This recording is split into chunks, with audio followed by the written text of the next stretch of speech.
أعوذ بالله من الشيطان الرجيم. بسم الله الرحمن الرحيم.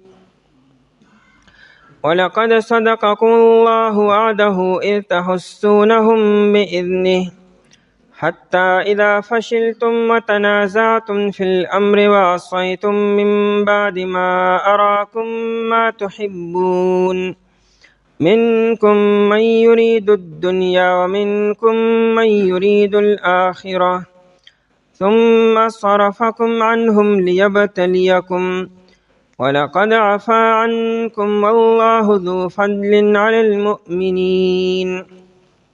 ولقد صدقكم الله او یقینا رښتیا کړله تاسو سره الله تعالی وعده وعده خپله ان تحسونهم کله چې تاسو قتل کولو دی لره بإذنه په حکم د الله تعالی سره حتی اذا فشلتم تر دې چې کله تاسو سست شوئ وتنازعتم او تاسو اختلاف وکړو فی الامر په حکم د نبی علیه الصلاة والسلام کې وعصیتم او تاسو نافرمانی وکړه من بعد ما اراکم رستو د ښودلو تاسو ته ما هاسو تحبونا چې تاسو خوښولو منکم بعد دستاسونا من هاسوکو یرید الدنیا چې اراده کوله د دنیا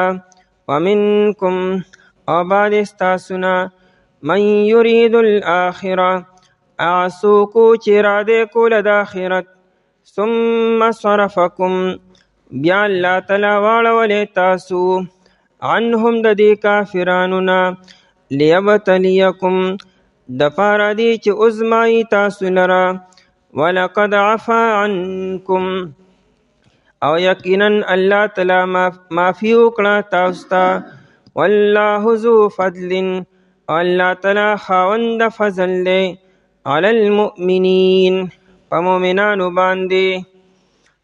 آیت کې بیان دی چې الله تعالی کوم وعده نبی علیه الصلاة والسلام سره کړې وه چې زه به د خپلو پیغمبرانو امداد کوم، نو د احد په موقع باندې الله تعالی خپله وعده رښتینې کړه او د جنگ په شروع کې الله تعالی د مؤمنانو مسلمانانو مدد وکړو او جنگ هدي شروع کې وګټو.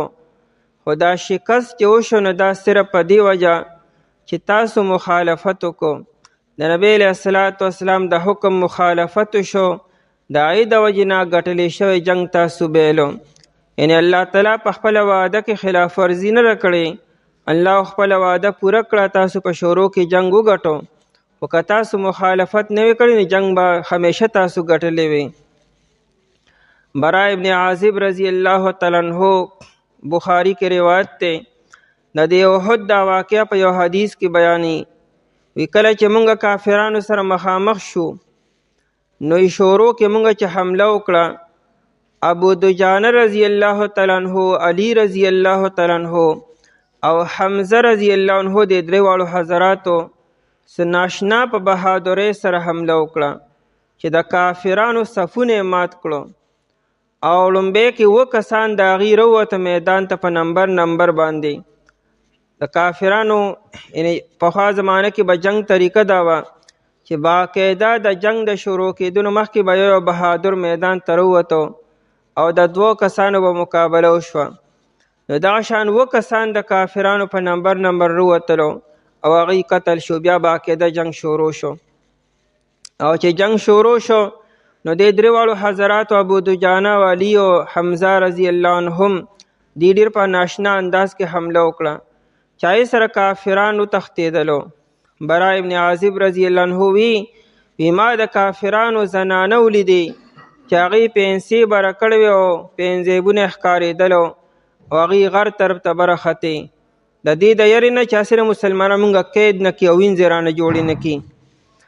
لیکن دلته په هغه غونډۍ باندې چې کم 50 کسان نبی علیه السلام کینولي وو چې د هغې مشر عبدالله ابن جبیر رضی الله تعالی عنه و، هغې وی چې کافران هغه وتښتېدل او میدان خالی دی او بلا شمال غنیمت پاتې شو. نو دلته اوس څه کو، راځئ چې د مسلمانانو مدد وکړو، دا مال غنیمت را جمع کو. امیر ورته ووایي چې موږ نبی علیه الصلاة والسلام تاکیداً منع کړو چې تاسو به نه راکوزېږئ تاسو ما نه ویلي، که موږ جنګ وګټو که موږ بیلو. لیکن هغې وایي چې د نبی علیه السلام مقصد دا و چې ګنې د جنګ تر ګټلو پورې مه راکوزېږئ، او جنګ هسې موږ وګټو دې دی کې د ناستې څه فایده نشته. بس هغه 40 کسان کته راکوز شو. هلته خالد ابن ولید او اکرمه دی غاړې راتاو شو او مسلمانان منځ کې رالو. قرآن کریم بیان کې جنگ هو تاسو لومبۍ کې ګټلی و، د الله تعالی مدد خو راغلی و، الله خپله وعده رښتینې کړه. خو که تاسو دغه 40 کسان د غونډۍ نه کته نه وی راکوز شوي نو بیا به دا ګټه په بیداد نه بدله شوي. خو چې تاسو د نبی علیه الصلاة والسلام د خبرې مخالفت وکړو، اگر چې دا مخالفت اجتهادي طور شوی دی، یعنی دا اجتهادي خطا وه، صحابه کرام رضی الله عنهم قصدن عمدن د نبی علیه الصلاة والسلام د خبرې مخالفت نه دی کړی، خو د هغې یو اجتهادي او تاویل یې وکړو، د دې وجې نه کته راکوز شو. نو الله تعالی د خپل پیغمبر چې خبرې اجتهادي خطا وشوه دا یې په وجه ګټلی شوی جنګ تاسو بیلو. آیت مبارکه په دې موقع نازل شو چې کله صحابه مدینی منورې ته واپس رالو نو بعد خلکو یو بل ته وایي چې یاره الله تعالی خو موږ سره وعده کړې چې تاسو ته فتح میلاویږي او امداد به زه کومه، نو دا موږ ولې جنګ بیلو؟ انا لننصر رسلنا والذین آمنوا فی الحیات الدنیا. الله تعالی فرمایي چې موږ خپلو پیغمبرانو سره دا وعده کړې ده چې موږ به دې امداد کو، مدد به کو، په دنیا کې مو په آخرت کې مو. دلته خو موږ ته شکست شو. الله تعالی آیت مبارکه نازل کو چې نه الله خپل وعده رښتینې کړه، خو دا چې شکست شوی دی دا ستاسو د مخالفت د وجې نه. ولقد صدقکم الله، او یقینا لام د پاره د تاکید راځي او دا قدم د پاره تاکید راځي، دو تاکیدات جمع شو. الله خپل وعده رښتینې کړې ده. صدقکم الله، صدقه د صدق نه دی، او صدق په عربی کې رښتیا ورته وایي. صدق دې ته وایي چې یو خبره د واقعي مطابق شي. ته چې د خولې نه یو خبره وباسې او هغه شانتې وشي مو، دې ته ویل کېږي صدق. لکه ته وایې شپه ده او چې بار موږ وګورو نو واقعي شپه وي، نو دا رښتیا شو. او کذب دې ته وایي چې خبره د واقعي مطابق نی. لکه یو سړی دې وخت کې ورځ ده او چې بار موږ وکتل نو هغه شپه وه، نو دا دروغ شو، ځکه چې دا خبره د واقعي مطابق نه ده. نو صدقکم الله، الله رښتیا کړه تاسو سره خپله وعده. نو او که نه شروع کې چې څنګه جنگ شروع شو نو صحابو جنگ وګټه که نه، او کافرانو میدان پرېښود نو دا هغه جنگ ګټلي و، دا الله تعالی خپله وعده رښتیا کړه. حالانکې کافران د احد په میدان کې د صحابو نه 4 ګنا سوا وو. د بدر په موقع باندې کافران 3 ګنا سوا وو، لکه د بدر په میدان کې صحابه 313 او هغوی 1000 وو، او دلته د احد په میدان کې صحابه 700 دي او هغوی 3000 دي، 7/4 یعنی 4 ګنا نم سوا وو. خو د هغوی باوجود چې دی نو الله تعالی صحابو ته فتح ورکړه. تقریبا په شروع کې بیا 26 کسان د کافرانو قتل شوي وو. ټوټل د احد په میدان کې د کافرانو 37 کسان قتل شوي دي او صحابه 70 شهیدان شوي دي. وعده، وعده خپله هغه وعده ده چې بس تاسو مدد کومه، او مدد یې وکړو. استحسونهم، کله چې تاسو کټ کولو دی لره. حس یحس معنی کټ کولو، قتلولو ته ویل کېږي. الحس القتل، یو حس دی یو حس دی. د حس معنی قتلولو او د حس معنی په حواسو سره معلومولو، نو دا دی حس نه دی، حس نه دی. تحسونهم یو وی چې کله تاسو قتلولو دی لره په قتلولو ډیرو سره، یعنی گویا کې د هغې بېخکنیم کوله. که هغې ټینګ شوی وي که نه او تښتېدلې نه وي نو تاسو غالب وئ، تاسو به هغې بلکل بېخکني به موله کړې وه. د بدر د میدان نه زیات به هم د هغې خونریزي به هم کړې وه، خو یو تښتېدلو. استحسونهم، کله چې تاسو قتلولو دی لره. وحسه اذا ابطل حسه، وی تاسو هغې داسې وجلو چې د هغې حس هم ختمو، یعنې مکمل هم ختمولو، دا نه چې صرف زخمیان کولو مو، دا نه چې سره لاس هم وله پرې کول یا خپې هم وله پرې کولې، نه سټونه هم وله والو، ویښ هم وله ختمو. استحسونهم کله چې تاسو قتلولو دی لره، باذنه په حکم د الله تعالی سره، دا هم د الله حکم او د الله مدد چې تاسو داسې کولو، ورنه په خپل هم نشو کولی. حتی اذا فشلتم تر دې پورې چې کله تاسو فشلتم، فشله یو معنی کمزوري کېدلو او بل معنی سستی اختیارولو او بزدلی اختیارولو. نو صحابه کرام رضی الله تعالی عنهم د پر د بزدلی دا معنی صحیح نه مناسبه نه ده. د یو لفظ بېشکه یو معنی یي، یعنی دا لفظ چې واضح د یو معنی د پاره وضع کړي وي نو بېشکه دی، لیکن ته به استعمال ته هم ګورې که نه چې دا لفظ د چا لپاره استعمالی. صحابه کرام رضی الله عنهم د پاره د بزدلی دا معنی مناسبه نه ده، بلکې هغه بهادر خلکو، نو دلته معنا به سستی وکړو یا به کمزوري وکړو. د دین د پاره به ادب هم پکاري، د قرآن د پاره او د دین اسلام د پاره به ادب ډیر پکاري چې انسان کې ادبي، دا نه چې د لفظ معنی ته به ګورو کار سم وي، نه د انبیاء کرام علیهم السلام او د صحابه کرام رضی الله عنهم باره کې به داسې لفظ او داسې معنا چرم نه کو چې د هغې په شان کې کمزوري راځي او بې ادبي راځي. حتی اذا فشلتم تر دې چې کله تاسو سست شوئ یا چې کله تاسو کمزوري شوئ. وتنازعتم دا اصل کې هغه د غونډۍ د پاسې چې کم 50 کسانو دا هغې سست شو، یعنې هغه 40 کسانو وي چې راځئ چې ځو دلته څه کو، نو دې سستي څه وکړه، یعنې د هغه ځای پرېښودل دا سستي شوه. نبی علیه الصلاة والسلام خو ویل دغه ځای کې کلک کښېنئ او راکوزیږئ به نه، مضبوط شئ دغه ځای کې. نو چې دې د راتلو اراده وکړه اول سست شو. اذا فشلتم چې کله تاسو کمزوري شئ او سست شئ. وتنازعتم او د هغې نه بعد تاسو خپلو کې اختلاف وکړو، چې د 40 کسانو د راکوزېدو اراده وکړه، نو هغه 10 کسانو ورته ووایي او عبدالله بن جبیر رضی الله عنه چې دا څه کوئ، دا موږ ته نبی علیه السلام څه ویلو تاسو یاد نه دي، نو دی خپلو کې خبرې شروع کړې. نو تنازعتم دی ته وایي، دا نه چې لاس یو بل سره اچولو، تنازع جګړې ته هم وي او تنازع اختلاف ته هم وي. نو دا نه چې ګنې صحابو خپلو کې یو بل سره لاس واچو، تورې یو بل پسې راوړه، داسې نه شوي، صرف پر رایې کې اختلاف راغی، په خبرو کې اختلاف راغی چې امیر وي مه کوزېږئ او هغې وي نه جي کته ځو، راځئ چې د صحابو مدد وکړو. وتنازعتم ای اختلفتم چې کله تاسو یو بل سره اختلاف وکړو، نزع روباسلو ته وي اصل کې، کینچ لینا ته وي. والنازعات غرقا دا فرشتې چې د انسان نه روح روباسي نو روح ترې نه راکاږي ته ویل کېږي نزع. خلک وایي دا حالت نزع کې دی، څه مطلب فرشته ترې نه روح روباسي.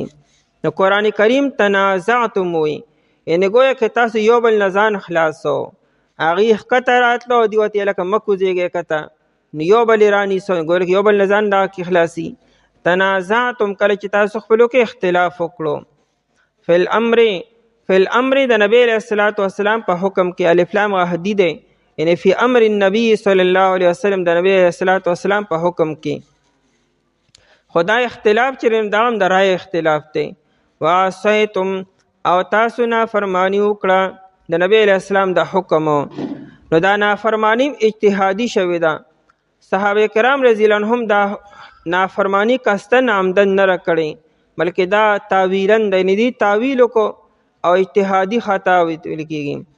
من بعد ما اراکم رستو د ښودلو تاسو ته، الله تعالی تاسو ته وښودله، دا ما مستریه دی، ما تحبون دلته کې ما موصوله دی، هغه چې تاسو خوښولو، چې کوم څیز تاسو خوښولو هغه الله تعالی تاسو ته وښودلو، نو هغه څه، نو هغه النصر امدادو او یا فتح کامیابی ده. او ابن عاشور وی چې دا تحبون مراد الغنیمت غنیمت دی، ستاسو د غنیمت خوښو الله راته بلا شي غنیمت اوخو، ځکه دا کافران چې راتلو ډېر زیات مال و متاع ځان سره راوړو، هغه هر څه په میدان کې پاتې شو او تاسو دا غنیمت ولیدو، نو الله تاسو ته وښودلو. ما تحبون هغه چې تاسو خوښولو. نو که فتح والو هم صحیح دی، که امداد والو هم صحیح دی، او که غنیمت والو هم صحیح دی. منکم من یرید الدنیا، لیکن تاسو دو قسمه خلق شوي، دغه 50 کسان یادي. منکم بعد استاسو نه من هغه څوک یرید الدنیا چې اراده کوله دنیا لره، تاسو دنیا اراده و چې دنیا حاصله کو، مراد تینا غنیمت را جمع کول دي. یرید الدنیا اراده کول مو دنیا، هغه 40 کسانو اراده چې د صحابو سره مدد وکړو، مال غنیمت را جمع کو. دا خبره مخکې شوې وه، د مال غنیمت را جمع کول دا څه ګناه نه دی او نه مخالفت دی، بلکې دام د جهاد یو حصه ده. او د دې مطلب دام نه چې غنیمت چا څونه ډېر را جمع کړو دونه ډېر به دغه ته میلاویږي به نه، مال غنیمت برابر تقسیمیږي. نو قرآن کریم ته یرید الدنیا ولې وایي؟ یعنې تاسو له دام نو پکارو، را کوزېدل هم نو پکارو. دا تاسو را کوزېدل گویا کې دا علامت دی چې تاسو دنیا غوښتله او دنیا مې اراده کوله. ومنکم من یرید الاخره، او بعض ستاسو نه هغه څوک چې هغوی اراده کوله آخرتو. دا چې کومه 10 صحابه به راپاتې شو، هغوی بیا غریبانان شهیدان شو. دا د هغوی تعریف او مدح شوله. تفسیر قرطبي لیکلی دی، ابن مسعود رضی الله تعالی عنہ فرمایي چې ما شعرنا، موږ ته دا خبره تر دغه وخته پورې نه وه معلومه چې د نبی علیه السلام په صحابو کې هم داسې خلک شته چې هغوی دنیا طلب کوله. وی دا خو په دغه موقع موږ ته معلومه شو چې کله د آیت نازل شو چې الله تعالی وی چې د بعضې خلکو دا اراده وه چې دنیا حاصله کو. خو دې کې دا خبره قابل غور ده. یو د مال محبت دی، نو د مال محبت دا څه قابل مذمت نه دی، دا مذموم دی. د مال دا محبت دا طبعی دی، د انسان طبیعت چې دی که نه نو دی خود به خود مال ته مایله کیږي. یعنی د مال محبتو داسې د مذمت خبر نه ده. ها د مال محبت کې چې کله حرص پیدا شي او هوس پیدا شي نو دا بیا مذموم شي. نو د مال محبت دا طبعی دی او فطری دی، د انسان خامخا فطرت دار او طبیعت دا دی چې دی مال غواړي. په مال باندې خو لیونیم خوشحالیږي، ماشومان هم خوشحالیږي، هر څوک په دې باندې خوشحالیږي او پتلو یې خفه کېږي. دا طبیعت دی د انسانو. په طبیعي خبرو باندې څوک ته هغه ګرمولی نه شي او هغه ته تنبیحات کولی شي. ها چې کله دا محبت د حد نه سیوا شي او دې کې حرص او هوس پیدا شي نو بیا دا قابل مذمت دی. اوس موږ ته به څنګه پته لګي چې د انسان د مال سره محبت دا صرف طبعی دی او حرص او هوس پکې پیدا شوی دی او که نه؟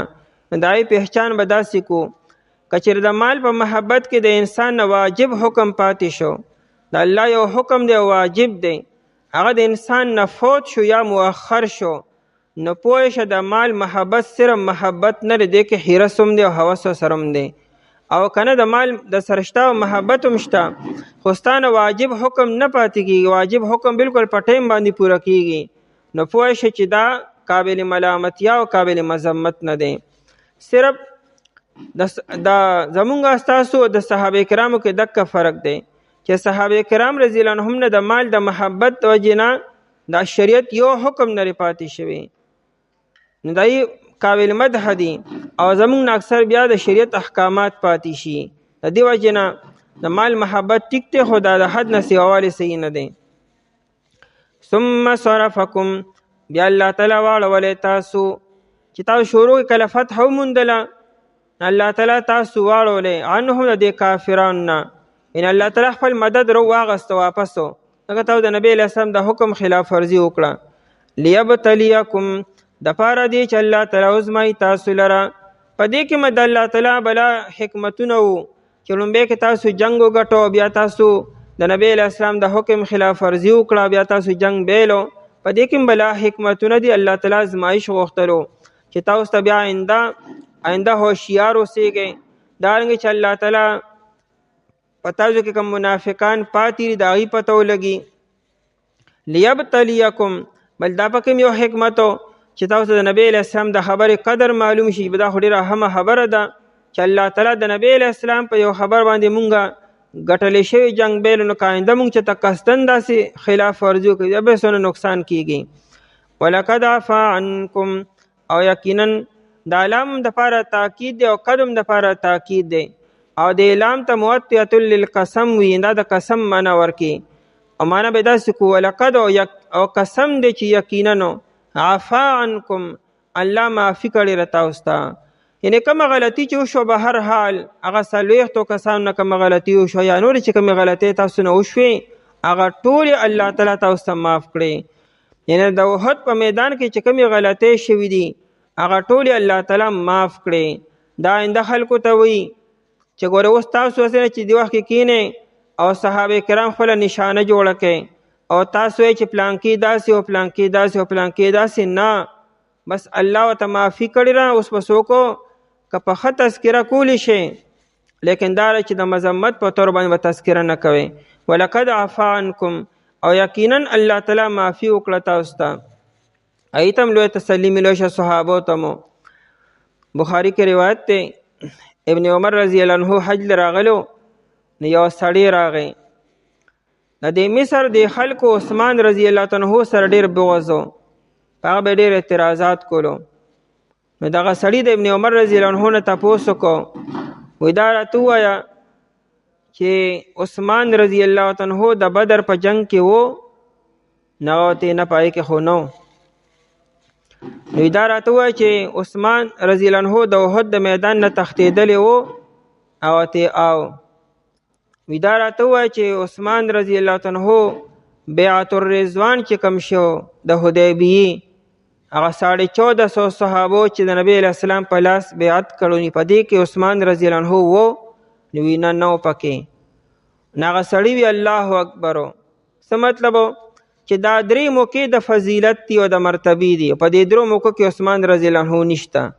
نه د بدر په میدان کې شته نه د احد میدان نه تښتېدلی دی او د حدیبیې په موقع هم نشته نو څه مطلب دی د دې مرتبې قابل نه دی نو ورته راشه کښېنه چې پوهه دې کړمه بیا ورته وي تا دا تپوس وکړو چې هغه د بدر په میدان کې و ما ته چې نه وي هغه بدر میدان ته ولې نه وتلی بیا خو نبی علیه السلام مدینه منوره کې شاته پاتې کړو هغه تو او د هغه بیبي بیماره وه د نبی علیه السلام لورو نو عثمان رضی الله عنه ته چې تر دې تیمارداري به کوې نو هغه نبی علیه السلام پاتې کړو د دې وجې نه د بدر په غنیمت کې باقاعده عثمان رضی الله عنه ته پوره حصه میلو شوې ده نو هغه چې جنګ له نیت دا نه چې ګنې بله څه خبره وه نبی علیه السلام پاتې کړی دی او هر چې ته د احد خبره کوي چې د احد میدان نه تښتېدلی و نه هو قرآن کریم په خپله وایي چې ولقد عفا عنکم ما ته اوس ته معافي کړې ده نو چې معافي وشو نو ته بیا دا خبرې سره راسپړې بیا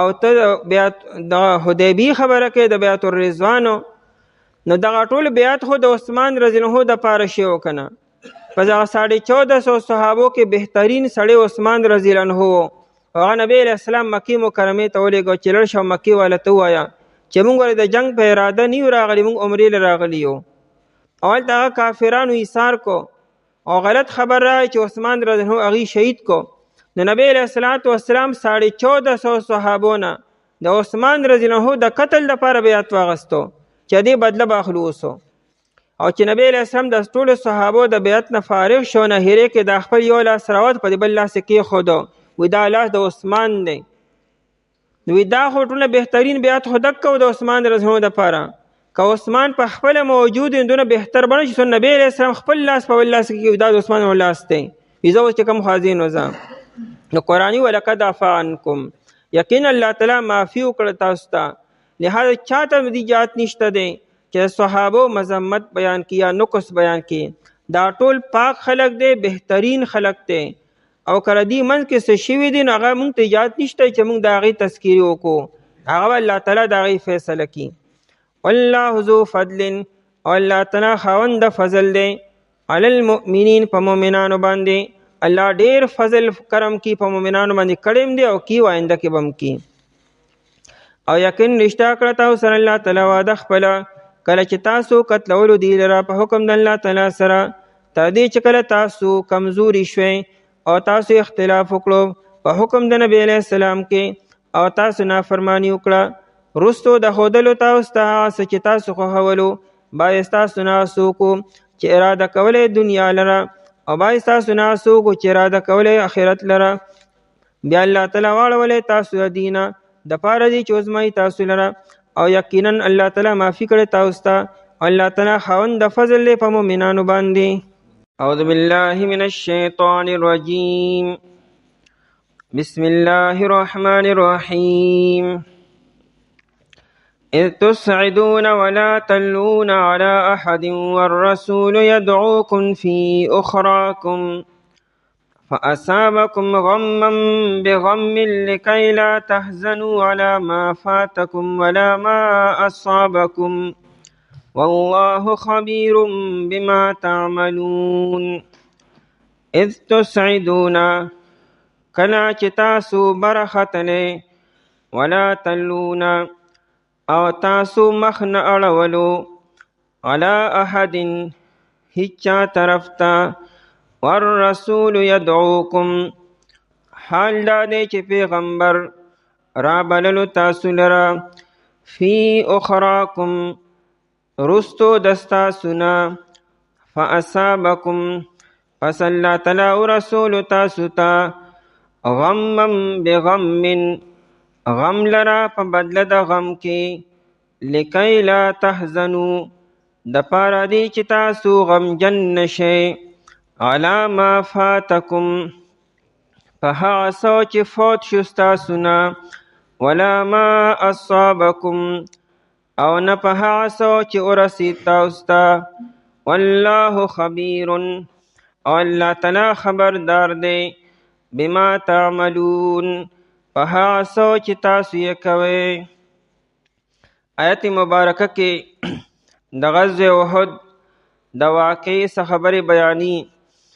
یو خبره دا وه چې کله د غزوه احد په موقع باندې صحابه کرام رضی الله تعالی عنهم ته شروع کې فتح وشوه او بیا هغه 40 کسان دا غونډۍ نه کته راکوز شو او د هغې په وجه باندې خالد بن ولید 300 شهسوارو سره د شا د غاړې حمله وکړه نو صحابه کرام رضی الله تعالی عنهم منځ کې گیر شو او په دې باندې نبی علیہ الصلوۃ والسلام غاښ مبارکم شهید شو په سر باندې گزار خوړو زخم را یو جن بیهوشم شو.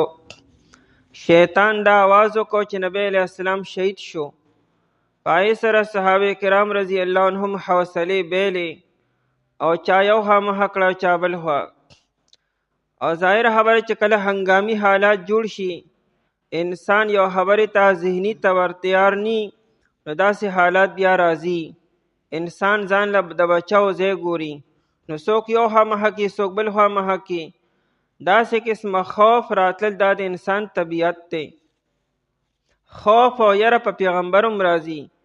موسی علیه السلام باندې یره راغلی وه. قرآن وی لا تخف مه یریږه. نو صحابه کرام رضی الله عنهم سو غر طرف ته ختلو سو کندې طرف ته روان شو څوک ځنګلات او د کجورو ونو طرف ته روان شو. نبی علیہ الصلوۃ والسلام یوازې پاتې شو صرف 12 صحابه کرام رضی الله تعالی عنهم وسرو. په دې خبره صحابه حوصله نورم پستې شوې چې کله دی اورېدو چې نبی علیہ الصلوۃ والسلام شهید شو. د یو لښکر اجتماعیت چې وي نو دا په امیر باندې وي او بیا پیغمبر چې وي او د امیر یا د پیغمبر په وفات سره او په قتل سره یا په تختیدو سره که فرض که امیرو تختی بیا د باقی لښکر د هغې څه ناشنا حالي. د صحابه کرام رضی الله عنهم په دې خبر باندې یو خوا بل خوا شو. صرف 12 صحابه کرام رضی الله عنهم نبی علیہ السلام سره پاتې شو.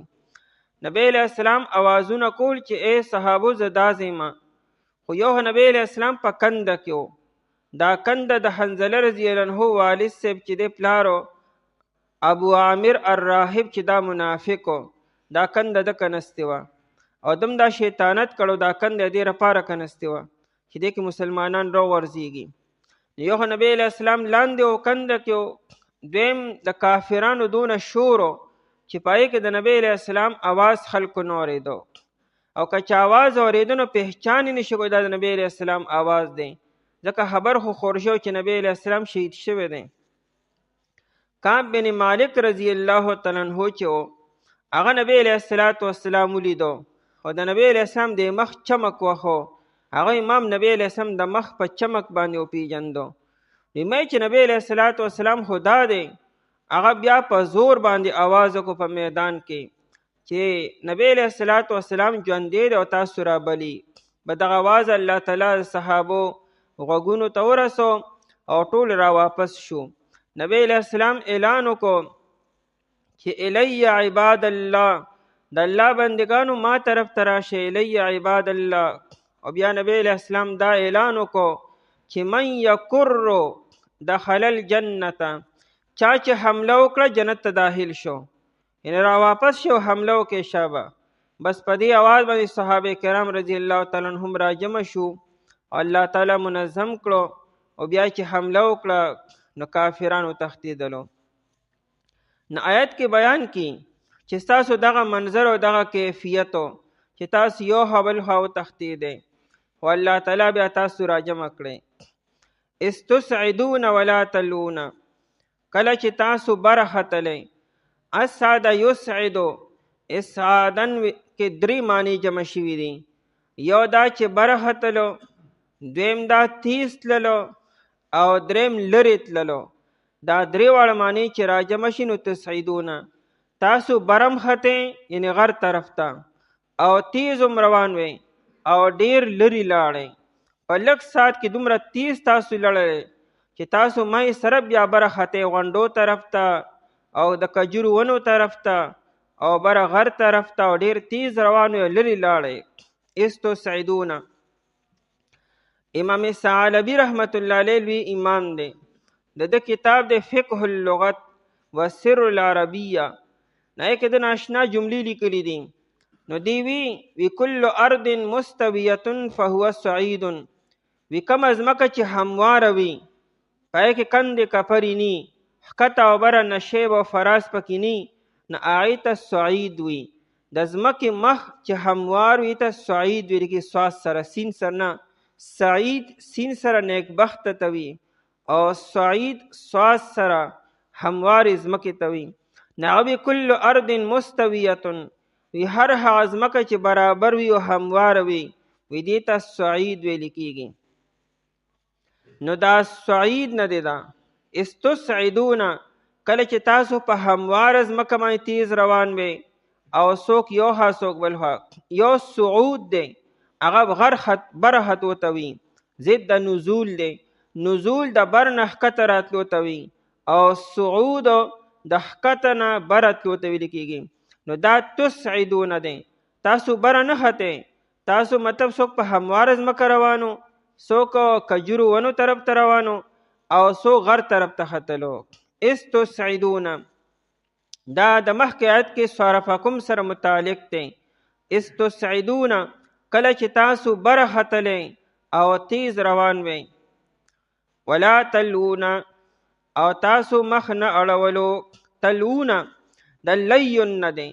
لیون چا طرف ته التفات کول، چا طرف ته کتلو، چا ته مخ اړولو چې باقی بدن بل خوایي او مخ راتاو کې چا ته ویل کېږي تلونه لیون. یو خدا چې ته مکمل راوړئ چې خپله سینه او خپل بدن او خپل مخ او سر ټول یو طرف ته دغه نه یادي، صرف مخ راړولو چې نور ستا سینه ستا بدن یو طرف ته مخي او سر ته یو طرف ته تاو کې، دې ته ویل کېږي تلونه. ولا تلونه او تاسو مخ نه اړولو علی احد هیڅ چا طرف ته. څه مطلب؟ یعنی دا نه چې تاسو نبی علیه السلام طرف ته نه کتلو، تاسو خپل ملګرو طرف ته هم نه کتل چې ملګري کم ځای کې دي او څوک کم ځای کې په کم حال باندې دی. بس هر یو سړی په خپله مخه باندې روانو چې چاته کم ځای کې د پناه ځای میلاوېدو. ولا تلونه او تاسو مخ نه اړولو یعنی الا تلتفتون الا ما وراءکم علی احد هیڅ چا طرف ته. احدین یوي چې ګنې تاسو د هیڅ چا نه نه خبرو، نه د خپلو نه او نه د پردو نه، نه یو بل بل نه. وعلى احد هیڅ چا طرف ته. والرسول يدعوکم، بخاری شریف کې روایت دی. د یو صحابي نه چا تپوس وکړو، وی تاسو د احد په جنگ کې تښتېدلي وی؟ نو هغه وی او لیکن نبی علیه السلام وی نو تښتېدلی. یعنی او ټیک ته موږ تښتېدلي وو، خو ګوره نبی علیه الصلاۃ والسلام د خپل ځای نه نه تښتېدلی. پیغمبر چرم تېښته نه کوي. دا نه چې صرف نبی علیه الصلاۃ والسلام، نه هر یو پیغمبر چې دی د میدان جنگ نه تېښته نه کوي. نبی علیه الصلاۃ والسلام په 2 موقعو باندې، یعنی دا د نبی علیه السلام په زمانه کې چې کوم غزوات شوي دي نو په دې کې په 2 موقعو باندې خلک یو ها بل خوا شوی دی. یو د احد دا جنگ دی او دویم د حنین جنګ د فتح مکې نه بعدو. آی کې ناڅاپه کافرانو حمله وکړه. صحابه کرام رضی الله عنهم 12,000 روانو، کافران چې د حنین 4,000 کسانو، خو ډېر ماهر تیراندازو. هغې په درو کې او په غرونو کې پټ ناستو. صحابه کرام رضی الله عنهم خیال هم نه چې جنگ به شروع کیږي. دی روانو، هغې د بر نه غشي راګزار کړو. څوک هم ذهني طور متوجه نه او داسې قسمه منظر چې جوړ شي نو خامخا انسان بیا ځان له د پناه ځای ګوري. نو ټول یو خوا بل خوا شو. نبی علیه الصلاۃ والسلام سره ابو سفیان او عباس رضی الله عنهما دواړه موجودو. ابو سفیان د نبی علیه الصلاۃ والسلام د اس واګې نیسلي وو او عباس رضی الله تعالی عنه ورسره او نبی علیه الصلاۃ والسلام راکوز شو د اس نه او توره روباسله او دی وی انا النبی لا کذب انا ابن عبد المطلب. پیغمبر د خپل ځای نه کوم دی کې تېښته کولی شي. او بیا عباس رضی الله عنه جهیر الصوت، ډیر تیز आवाज والو. عباس رضی الله عنه هغه ته وی आवाज لګوا چې یا معاشر الانصار و یا معاشر المهاجرین، اے د انصارو ډلې او اے د مهاجرین ډلې او اے د ونې د لاندې بیعت کوونکو کم دی تاسو؟ ټول په دې आवाज سره راجمع شو. نو نبی علیه السلام په هغه موکم نه تښتېدلی، یعنی دایم نری کړي چې د ونې شاته شوي، دایم نری کړي چې ته یو کندې ته کوز شوي، داسې هم نری کړي. پیغمبر وکړل په ځای باندې کلک ولاړي. نو هغه صحابي بخاري کې روایت دی، هغه ته وایي چې آو مونږ ټیک ته تښتېدلي، لیکن نبی علیه السلام د خپل ځای نه دی تښتېدلی. والرسول یدعوکم، حال دا دی چې پیغمبر نبی علیه السلام یادي، یدعوکم آواز کولو تاسو یې رابللی، آواز یې راته کو. او یو نبی علیه السلام 2 ګزاره خوړلو، یو په خوله باندې بل په سر باندې، دویم کندې ته پرېوتو، دریم بې وشي شوی مو. د نبی علیه السلام آواز دومره تیز نه چې هغه صحابو ته رسېدلی وي. والرسول یدعوکم، حال دا چې پیغمبر یدعوکم رابللی تاسو فی اخراکم، رستو د ستاسو نه. نبی علیه السلام شاته او دا طریقم ده چې نبی علیه السلام به په سفر باندې روانو یا په یو جهاد کې په مهم باندې بو، نو نبی علیه السلام به ټول نه شاته و. خطره یا د ټولو نه شاته وي او یا د ټولو نه مخکې وي. خطره په یو لښکر کې په جنگ کې په 2 ځایونو کې، یا بالکل مخکې چې یا خطرې او یا بالکل شاته. نبی علیه الصلاۃ والسلام به شاته، دم د خطرې ځای دی، داسې د پناه ځای نه دی، د پناه ځای د لښکر په منځ کې وي. نبی علیه الصلاۃ والسلام به منځ کې نو شاته به روانو او دې بلا فایدې دي. شاته تلو کې دا یو فایدې چې ستا په پوره لښکر باندې نظر وي، چېرې ملګري روان دي څنګه اخوا دې خوا نه شي، بل دا ملګرو کې څوک کمزور یا شاته پاتې شي چې هغه سره مدد کړي، هغه سورلي ورکړي، هغه سره سامان اوچتي، یا ملګري څوک ګډوډ نه شي. بخاري کې روایت دی، نبی علیه الصلاۃ والسلام د یو غزوې نه واپس راتو، نو جابر بن عبدالله رضی الله عنه سره وخوه، نا ډیره زیاته لټه وه، د تلو بالکل نه وه، د به راکاږل هغه نه شوتلی. نو نبی علیه الصلاۃ والسلام شاته رارسېد، جابره ولې وجي دا بس تلی نشي؟ نو نبی علیه السلام لکه ځان کلک کا، وی ځان کلک کو. نبی علیه السلام شاته شو او نبی علیه السلام دغه اوښې په دې تشي کې یو ګزار ورکو که نه، اوښې بس ټوپ کو او بیا داسې تیز روانه وه چې جابر رضی الله عنه به ورته واګې کلک نیسلو چې راټینګولو به هغه مخکې مخکې تله، تر دې چې د نبی علیه الصلاۃ والسلام د سورلی نه مخکې کېده او د به رانیسله. هغه حیران و چې یا خو تلی نه شوه او یا د نبی علیه الصلاۃ والسلام نه مخکې مخکې کېږي. بیا دې تیز روانو، نو نبی علیه السلام که خیر شه ولې تیز روانې مدینې منورې ته؟ وجي ته څه خبرې، ما چې کوم دی نو هغه واده مې کړی دی. وي چا سره؟ وجي داسې یو صیبه یعنې کونډه بیبي وایي سره مې کړې ده.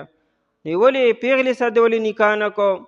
وجي زما والد صاحب وفات شو، زما 2 خویندې دي، هغه ټولې جنکۍ دي، لا نوجوانان دي. نو مې که زه ولم یو جوانه راولمه نو څه حال به د کورو. نو ما وله یو مشره بیبي راوسته چې زما د خویندو تربیت وکړي. دې ته ویل کېږي وروڼه او دې ته ویل کېږي خویندې، چې د خپلو خویندو دپاره یو انسان خپل جذبات قربان کړي. خیر نبی علیه السلام ورته لکه دا اوښه راباندې را خرڅې نه. وجي ولې نه خرڅومه؟ په څو باندې؟ په یو اوکیه. یو اوکیه 40 درهمو ته وي. نبی علیه السلام وایي زه ټیک ته زما اوښه شوه. جابر رضی الله عنه وایي چې اوښه ما تاسو باندې خرڅه کړه، خو تر مدینې منورې پورې به ما سره وي. زه چې مدینې منورې ته ورسېږم تاسو ته به حواله کومه. نبی علیه السلام وایي ټیک ته. دی چې کله راورسېد نبی علیه السلام ته یې وحواله کوله، جومات ته راغی. نبی علیه السلام لکه مونځ دې کړی دی؟ وی نه. وي شا مونځ وکړه. سنت دا دی چې انسان د سفر نه واپس راشي نو نیک جومات ته راشي او 2 رکعاته نفل وکړي، نه بعد بیا کور ته ځي. د نبی علیه السلام دا معمول و. دلته کې جابر رضی الله عنه ته نبی علیه السلام دا ووایي چې اول 2 رکعاته وکړه، یعنې دا د سفر شکرانه ده. او بیا نبی هغه وحواله کوله نبی علیه السلام ته. نبی علیه السلام بلال رضی الله عنه ته وایي چې دله یو اوکیه ورکړه او لږ سیوا وله ورکړه. چې هغه ورته ورکړو دی ته هغه ته اوښه دې بوځه او پیسې هم سره واله. نو دې حدیث کې نبی علیه السلام د سفر نه وروستو را روانو. نو جابر رضی الله عنه سره لاره کې میلو شو. وی دا اوښه یې نشي تللی؟ وي او نو بیا یې تیزه کړه. دا د نبی علیه السلام معمول و چې د سفر نه شاته به روانو. دلته هم نبی علیه السلام د لښکر په آخره کې و. والرسول یدعوکم فی اخراکم، رستو دستاسونه. فاسر باهلک بقطع من اللیل. الته کې لوط علیه السلام ته الله تعالی فرمایي چې ته د خپل اهل و عیال روان که چې کوم مؤمنان دي، خو ته ورپسې شاته ځه. د دې مطلب دا دی چې پلار دی، ذمہ دار دی، امیر دی.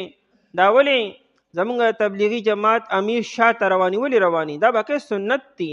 نبی علیه السلام به هم شاته روان. د الله حکم هم دا دی چې شاته ورپسې ځه، چې ستا نه ملګري ګډوډ نشي، ماشومان ګډوډ نشي، یو خوا بل خوا نشي. دا شاته به ستا په لښکر باندې نظري. والرسول یدعوکم فی اخراکم، رستو دستاسونه. فاصابکم غما. اوس تاسو د نبی علیه السلام د حکم خلاف ورزي وکړه.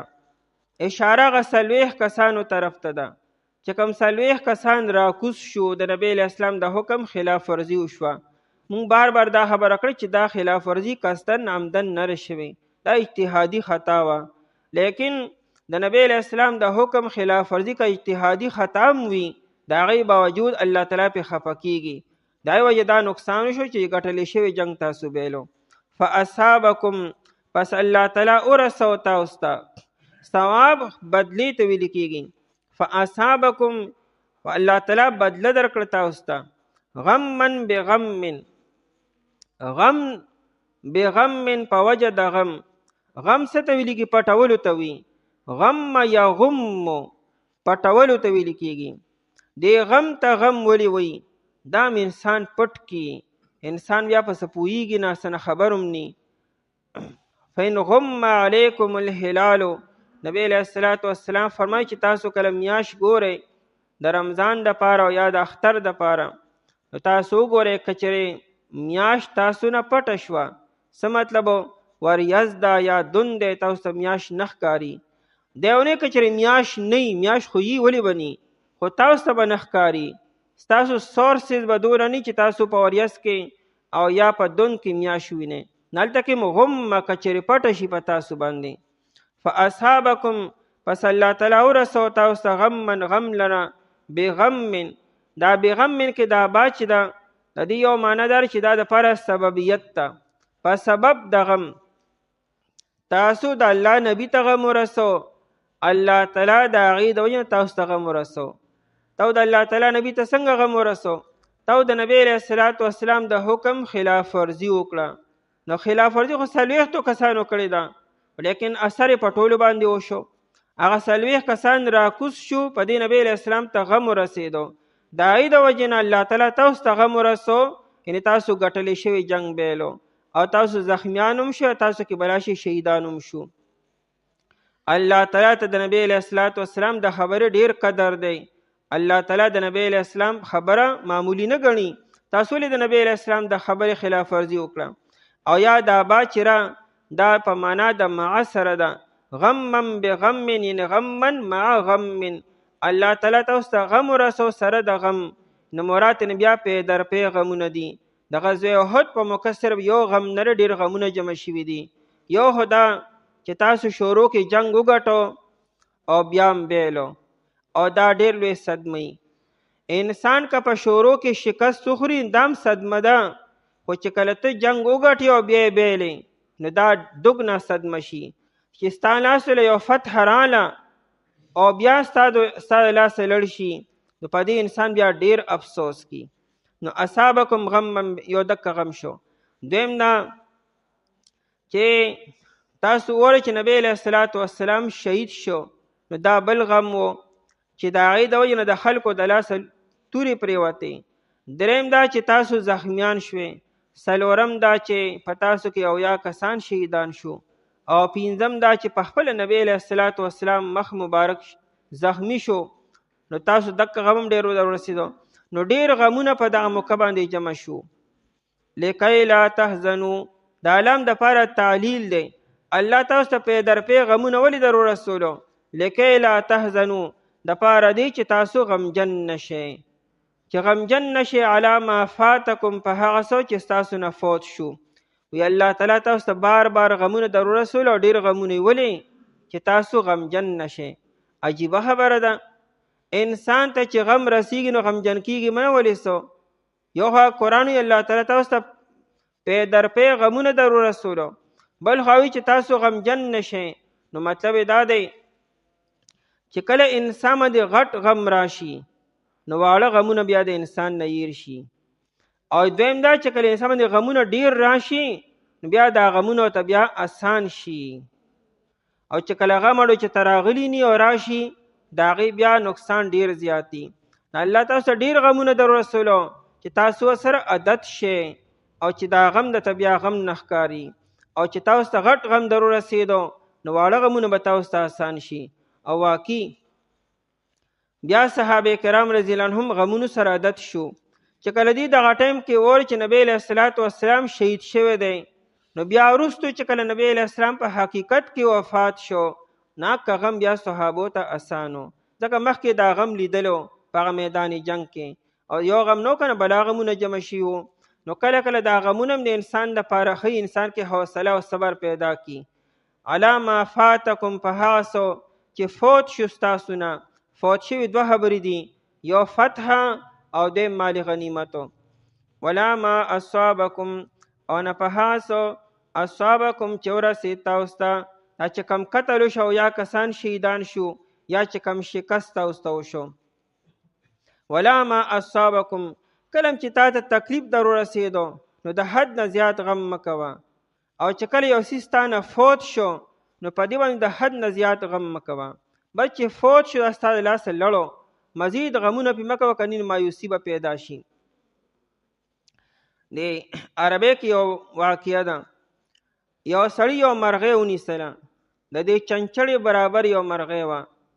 نو ده چې مرغۍ ونیسله نو مرغۍ ورته ګویا شوی، ته ما باندې څه کوې؟ نو سړي ورته چې تا به زه حلاله کوم، بیا به دې ورته کړم، بیا به دې وخورم. نو هغې مرغۍ ورته چې ستا په زما په خوراک ستا خېټه نه مړېږي، خو که چېرې تا زه پرېښودم نو به ته 3 قیمتي خبرې وکړم، نصیحتونه به ته وکړم. خو یو نصیحت به ستا په لاس کې تا ته کوم، دویم چې کله په دې ونه باندې کښېنم، او دریم چې کله دې غر په سر باندې کښېنم. هغه سړي ورته لومړنۍ خبر راته وکړه. دې مرغۍ ورته لا تلهفن علی ما فاتک، چې کله ستا نه یو څیز فوت شو په دې باندې بیا افسوس او بیا غم مه کوه. بس دا ستا هسې لړ ستا لاسه لړو. دوی دا خو ډېره قیمتي خبره ده، نو ده پرېښوده. نو هغه د ونې په سر باندې کېناسته. وی دویمه خبره، مرغۍ ورته دویمه خبر دا ده چې لا تصدقن علی ما یکونو علی ما لا یکونو، یعنې د هغې خبرې تصدیق مه کوه چې دا نشي کېدی. چې یو کار د سره ممکن ني نو د هغې خبرې بیا تصدیق او رښتیا بیا مه منه. دا هم ډېره قیمتي خبره ده. نامرغۍ پاسېده او د غر په سر باندې کېناسته. نامرغۍ ورته وي ته دونه کمعقل انسان یې، که تا زه حلاله کړی یم زما په دې خېټه کې 2 قیمتي ملغلرې وي او یو ملغلره د 10 مسکالو برابر ده.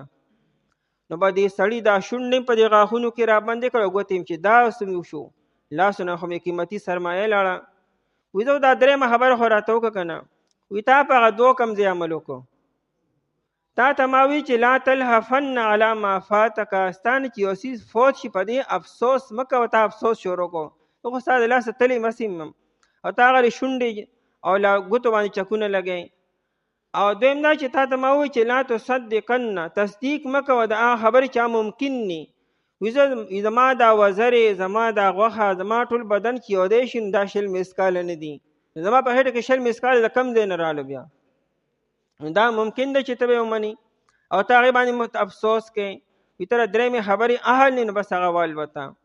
د انسان د لاسه چې کله یو څیز فوت شو بس بیا پې د حد نه زیات افسوس مه کوه، بلکې سنت دا دی چې په داسې وخت کې ووایه چې قدر الله ما شاء فعل، به دا د الله تعالی تقدیر او چې څه وغوښتو هغه یې وکړو.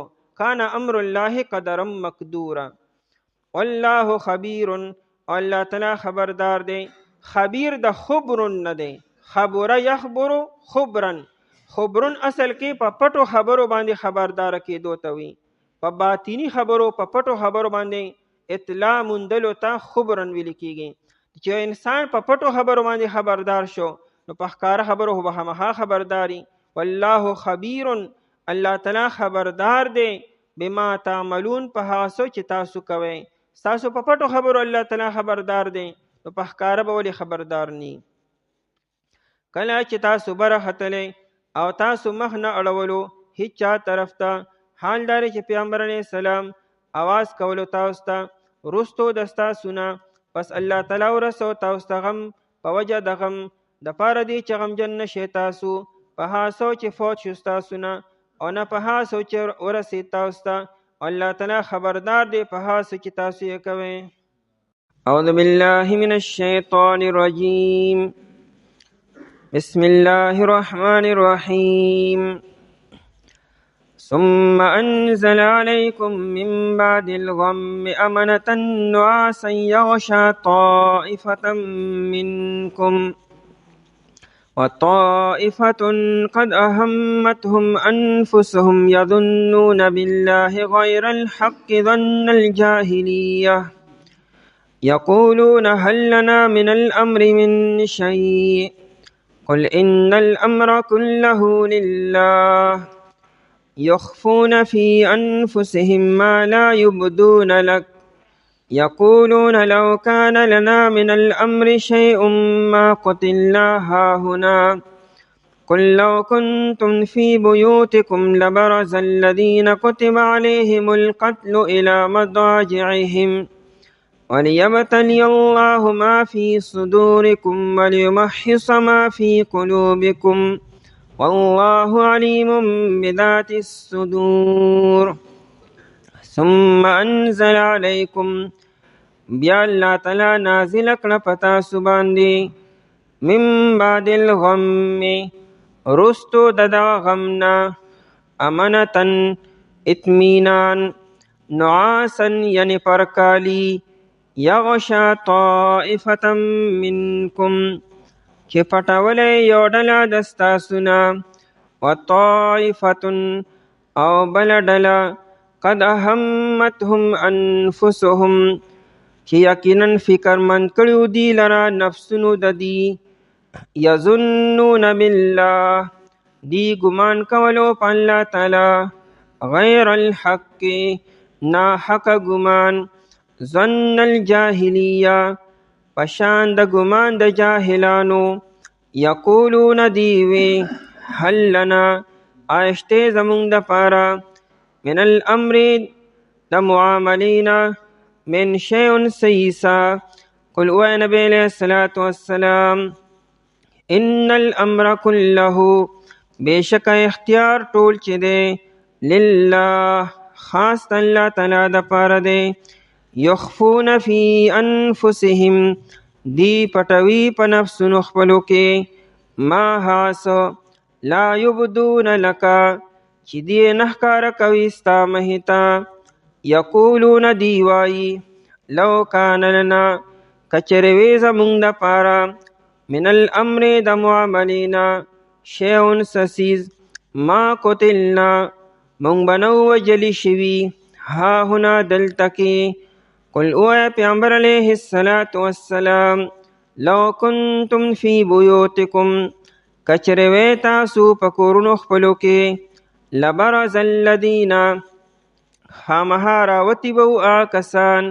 کتب علیهم القتل چې لیکلی شوی دی په هغوی باندې وژلې کېدل الی مضاجعهم هغه ځایونو د وژلو د دوی ته ولیبتلی الله او د پاره دی چې الله تعالی ازمایي ما فی صدورکم هغه څه چې په سینو ستاسو کې دي ولیمحص او د پاره دی چې الله تعالی خالص کی ما فی قلوبکم هغه څه چې په زړونو ستاسو کې دي والله علیم او الله تعالی پوهه دی بذات الصدور په پټو خبرو د سینو باندې. آیت مبارکه کې د مؤمنانو او د منافقانو د دواړو ډلو ذکر دی چې د غزوه احد په موقع باندې د دواړو څه معامله وه چې کله مسلمانانو ته شکست شو نو د شکست نه بعد الله تعالی په مؤمنانو باندې امن نازل کو او دا امن په شکل د خوب کې و. الله تعالی معمولی لکسات د پاره خوب په مؤمنانو باندې نازل کو چې په هغې سره د هغې هغه خوف او یره ختمه شوه. الله تعالی د هغې استړیوالي ختم کو اطمینان راغی په زړونو کې او هغوی تازه دم شو او بیا مقابله وکړه.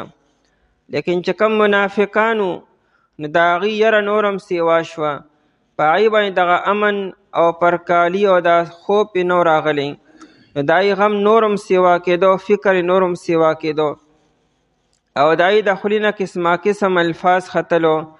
هغوی وي چې مونږ ته چا وی چې میدان ته راځئ که نو راغلی نو ښه به وه زمونږ دا ملګري به نو قتل شوي مونږ به زخمیان شوي نو او د آینده سره هم غم چې هسې نه ابو سفیان او دغه ملګري دوباره حمله وکړي نو بیا به څه کېږي. دې سره دا غم و چې ته ژوندي به مدینې منورې ته واپس لاړ شو که لاړ به نه شو. په خپلو خبرو باندې خفه و چې مونږ ته چا وی چې میدان ته راځئ وي که مونږ هم د عبدالله بن ابی بن سلول سره واپس شوي نو ښه به وه یا که د سره میدان جنگ ته راغلی نه وي نو ښه به وه. الله تعالی فرمایي دا جنگ ولې میدان جنگ کې دی دا مرګ ولې میدان جنگ کې دی سو بل دا چې دې کې ستاسو څه اختیار دی که الله تعالی ستاسو دا مرګ په میدان جنگ کې لیکلی وي او د احد په میدان کې نو که تاسو جنگ له نه وی راوتي الله تعالی به تاسو خامخا په څه بانې سره په څه طریقې سره میدان جنگ ته راوباسلي وی او تاسو له به ملته کې مرګ راغلو. لکه چې د کم انسان کم ځای کې مرګ لیکلی شوی دی نو که دې نه غواړي نو الله تعالی به هلته په خامخا په څه طریقې سره بوځي او اکه ځای کې به دله مرګ راځي. که انسان ډیر احتیاط وکړي او ډیر احتیاطي تدابیر او حفاظتي تدابیر اختیار کړي خو چې الله تعالی د چا مرګ کوم ځای کې لیکلی دی هلته به دې خامخا ځي هلته به له مرګ راځي. ثم انزل علیکم مخکې آیت کې دا و چې تاسو الله تعالی غم د پاسه غم در ورسو یعنې ډېر غمونه تاسو ته میلو شو. اوس فرمایي چې دا غم بیا الله تعالی ختم کو نو دې آیت کې د غم د ازالې بیان دی چې الله تعالی ستاسو دړونو دا غم ختم کو د هغې طریقه دا وه چې الله تعالی تاسو له خوب راوستو. ثم انزل علیکم بیا الله تعالی نازل کو په تاسو باندې نزول د بر نه ښکته یي. مخکې آیت کې صعود او د ښکته نه بره تللو او دلته نزول د بر نه ښکته راتللو. خوب خو عام طور انسان کی روزانه ورش په انسان وده کیږي خو دا خوب خاص د الله تعالی رحمتو چې دا د بر نه راغلو. دا نه چې تاسو دنیا د عام خوبونو په شانتي وده شوي او خراټۍ مو والي او پراته وی نه دا څه خاص خوب چې مقصد د دې اطمینان او تسلی وه د الله خصوصي رحمتو چې د بر نه ښکته راغی نو ځکه انزله ووی دی یو نه وي چې الله تعالی په تاسو باندې خوب راوستو نه الله تعالی خوب نازل کو په تاسو باندې من بعد الغم رستو د دغه غم نه. د آیت کې د غم نه مراد اک غم دی چې کوم مخکې آیت کې ذکر شو چې مراد یې هغه تنګي وه او پی در پی خفګانونه وو. هغه څه نازل کړو امانتن اطمینان ته وي، امن ته وي، سکون ته وي، تسلی ته وي، اطمینان قلبي ته وي. یو امانتن دی او یو امن دی، دواړو کې معمولی فرق دی. امام قرطبي رحمت الله علیه تفسیر قرطبي کې دواړو کې فرق ذکر کړی دی. وی امانتن هغه امن ته وي چې خوف ختم شي خو اسباب موجودي. د خوف چې کوم اسباب هغه یي خو خوف الله تعالی ختم کی. نو میدان جنگ کې د جنگ اسباب موجودو خو الله تعالی د باوجود د جنگ د اسباب او د خوف د اسباب الله تعالی امن ناوستو. او یو د امن بغیر د تانه هغه امن ته وي چې خوف هم ختم شي اسباب هم ختم شي، ایته امن ویل کیږي. او دا امانتن دا امن سو نو نعاسن دا نه بدل دی چې دا پر کالی و. نعاس معمولی خوب ته وي چې دا سترګې پټې شي او لږ ونته کې خوب وي. مکمل خوب ته نه وي چې انسان سم دی او پوره چې زړه موده شي او سترګې مودې ته ایته نوم ویل کیږي. او دا د نعاس چې پرکالی او د خوب مقدمه ولی سی ته وي. نو نعاسن معمولی خوب اصل کې نعاسن امانتن دی، یعنی دا معمولی خوب چې راغی نو دا معمولی خوب دا امن وو، لیکن امانتن مخکې کو د اهتمام شان د وجې نه چې چونکې دا امانتن دا خوب چې و دا الله تعالی د بر نه کته نازل کړو او مقصود د دې تسلی و او مقصود د دې ستاسو تکاوت ختمولو او خوب ختمولو او زړه مضبوطولو، نو ځکه امانتن مقدم کو. انسان باندې چې کله سخت حالات راشي او خفګان راشي او یره راشي نو د هغې لومبنۍ دا چې زړه کې بیا قراري ني، او چې زړه کې قراري نو بیا بدن له خوب نه ورځي. انسان ملاستي ډډې په ډډې باندې اوړي لیکن خوب د سترګو نه وتښتي. خلک وي د سترګو نه مې خوب تښتېدلی دی. نو په سختو حالاتو کې خوب بیا چاله ورځي، انسان سره غم وي او په سختو حالاتو کې او د مصیبت او د پریشانۍ په ټیم کې دا خوب دا د الله تعالی رحمتي. نو دا الله تعالی په دک حالاتو کې صحابو له خوب راوستو. او روایاتو کې راځي ګڼ صحابه کرام رضی الله عنهم داسې چې هغوی ردې اقرار وکړو چې موږ له الله تعالی په ولاړه خوب راوستو. ابو طلحه انصاري رضی الله تعالی عنہ فرمایي او دارنګه زبیر رضی الله عنه، انس بن مالک رضی الله عنه چې مونږ اولاړو غشینا نعاس یون باندې الله تعالی پر کالی راوستا حتی ان السيف ليسقط من يد احدنا. زموږ په لاس کې توري وي په اولاړه مونږ له خوب راغی د مونږ د لاسه به توره کته پرېوته، مونږ به بیا راواغسته بیا به د مونږ د لاسه کته پرېوته. دغه په اولاړه باندې خوب دا نه چې صحابو خپې وغځولې او په ځمکه پرېوتل، دکه خوب نه یادي، دا په اولاړه معمولی خوب یې. ځکه چې قرآن کریم امانتن نکره راوړی دا نعاسنو دا ډېر لږ ساعت دپاره. بلکې روح المعانی لیکلي دي چې ابو طلحه رضی الله عنه وی چې ما غیر چاپېر کتلو دوی ما ټول مؤمنان صحابه ولیده چې ټول دکه شانتي ودو، وی چا ډال دی خپل زنی ته نیسلی و، چا توره نیسلی وه او سر به ښکته و خوب به په ولاړه باندې الله تعالی راوستو. نو دې سره صحابه تازه دم شو، زړه کې الله تعالی دل جمعي راوسته، ثابت قدمي راوسته، هغه خوب ختم شو، هغه تکاوت ختم شو، هغه یره ختم شوه. په دې باره کې د مفسرین حضرات دوه قوله دي. یو قول لري چې دا د جنگ دوران کې چې کله نبی علیه الصلاۃ والسلام اعلان وکړو چې لی عباد الله الله بندگانو راجمع شي او حمله وکړي جنت ته به داخل شي، نو په دکه وخت کې الله تعالی په دې باندې دا خوب راوستو. د دشمن مخامخ او د دې خوب د وجې نه دي تازه دم شو، بیا دې حمله وکړه او کافرانو تښتېدلو. او دویم قول داري چې نه، چې کله کافران وتښتېدلو او میدان کې ګرد و غبارو او صحابه یری اغستی وو، نو دکه وخت کې الله تعالی په دې باندې دا امن نازل کو، دا خوب نازل کو. د دې بیا څه فایده را؟ نو فایده شته که نه؟ تکاوت ختم شو. بل دا چې منافقانو سر یره وه چې دشمن بیا واپس را نشي، یعنی کافران بیا رانشي، بیا حمله ونه کړي. لکه څنګه چې یو پیر لړو رالو حمله وکړه، داسې نه چې بیا لړ شي او بیا حمله وکړي، نو بیا به څه حالي. نو په دې سره د صحابو وړونه مضبوط شو، هغه یره مکمل ختم شوه. دویم دا چې ټول صحابه تقریبا زخمیانو او یا خو شهیدان شوي دي. د دې همه تیمارداري کول دي، د چا تدفین کول دي، بلا کارونه دي. نو دا ټولې خبرې بیا تازه دم کېدل د لپاره بدن کې قوت پکار دی. د لږ ونته خوب سره الله تعالی دغه قوت دی لورکو. نعاسا پرکالی یغشا طائفه منکم، غشیه یغشا را خوریدلو ته او پټولو ته ویل کېږي. د بړستن ته غاشیه وایي. نو دا انسان په ځان راخوره کی، چې راخوره کی نو انسان پټ شي، ځکه ورته غاشیه ویل کېږي. قیامت تم غاشیه وي، هل اتاک حدیث الغاشیه. نو قیامت ته ولې غاشیه وي؟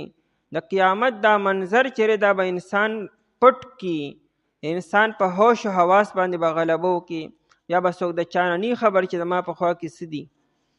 یغشا پټولی، طائفتن یو ډله، یغشا کې د مې د نعاسن ته راجع دی. دغه پرکالی او دغه خوب چې وه دې پټولو یو ډله منکم د ستاسو نه، یعنې دا په مؤمنانو باندې، په انصار او په مهاجرینو باندې. نو د مؤمنانو خو دا حالو. لیکن چې کوم منافقان پاتې شوي وو، منافقان په دوه قسم وو. یو خو هغه چې کوم 300 منافقان د شورو نه واپس تلي وو، هغه خو تلي وو. خو دا چې کوم احد میدان کې کوم 200 صحابه وو، په دې کې بعضې منافقان پاتې شوي وو. او دی په دې اراده راغلي وو چې چونکې یو کال مخکې د بدر په میدان کې صحابو ته ډېر زیات مالی غنیمت میلاو شو او الله تعالی دی له کامیابي ورکړې وه. نو دی په دغه نیت وو چې څه کال به بیا مونږ کامیابي ومومو او ډېر غټ مالی غنیمت به مونږ ته میلاو شي. نو دی د مالی غنیمت په اراده باندې او په نیت باندې میدان ته راغلي وو. او خبره بل شان شوه. نو د هغې ډېره پریشاني وه. دا چې کوم منافقان وو، د هغې غم او پریشاني د حد نه سوا وه. هغې له خو یو خوب ورنه راغی، ځکه خوب الله تعالی په ایمان والو راوستو، په دې کې ایمان د سره ونه، نو په دې به څنګه خوب راغلی. نو دی خو فکر اغستی وو او د خولې نه ناشنا ناشنا خبرې وباسلې. وطائفتن او بله ډله، قد اهمتهم، چې دا منافقانو، اهمتهم فکرمند کړي وو دی لره، انفسهم نفسونو د دې زړونو د دې جانونو دی فکرمند کړي د خپل ځان غمو. یعنې د نبی علیه السلام غم ورسره نه و او نه ورسره د مؤمنانو غم او نه ورسره د اسلام غم و، صرف غم د خپل ځانو. انفسهم نفسونو د دې. یظنون بالله، دی ګمان کولو په الله تعالی باندې، خیال کولو غیر الحق، یعنی غیر الظن الحق، ناحق ګمانو. داسې ګمان په الله تعالی نه دی پکارو. الله باندې مؤمن به ښه ګمان ساتي. د مؤمن کار دا چې دی به په الله تعالی باندې بدګماني نه کړي، په الله به ښه ګمان ساتي. دا د الله تعالی وعده ده چې الله تعالی به د مؤمن مدد او نصرت به کړي او ازمایښونه او حالات په انسان باندې راځي، په دې کې خیر د مؤمن باندې. الله تعالی باره کې بدګماني نه پکارو. د کافر او منافق په الله بدګماني کی، دی خو د خو خبرو په تمه یو که معمولی سختی راشي نو دی ناشنا ناشنا خبرې کی. نو غیر الحق، ناحق ګمان. او دا ګمان سو ظن الجاهلیه، په شان د ګمان د جاهلیت. جاهلیت معنی سره د جاهلانو په شان دی. لکه څنګه چې ناپوهه او بې علم انسان څنګه په الله تعالی باندې ګمان کی، دغه شان ګمان نه دی کولو. او جاهلیت کې دې ته یو قسم زورنه ورکړه چې ستاسو دا په خوله باندې د کلمې ویلو څه فایده ده. دا تاسو چې سهار او ماښام نبی علیه الصلاة والسلام سره نه دې څه فایده شوه. دا تاسو چې د قرآن آیاتونه دې څه فایده شوه. دا تاسو چې وایي چې الله تعالی مدد او نصرت کې دې فایده څه شو بیا چې تاسو داسې ګمان شروع کړو. نو جاهلیت کې طرف ته یو قسم زورنه او تنبیه ورکړه چې په خوله باندې کلمه راوړکم دا خبرې دي. یا جاهلیت منه حماقت د کمکلو په شان ګمان نه دی کولو. امام ابن عاشور لیکلی دی چې د جاهلیت دا اصطلاح چې ده دا د اسلام اصطلاح ده. د اسلام نه مخکې چا جاهلیت لفظ نه استعمالو، دا قرآن استعمال کو. او کم دی کوم چې د جاهلیت ذکر راغلی دی نو هلته کې زورنه قرآن ورکي، مذمت بیاني چې تاسو کم از کم د جاهلانو په شان کار مه کوئ.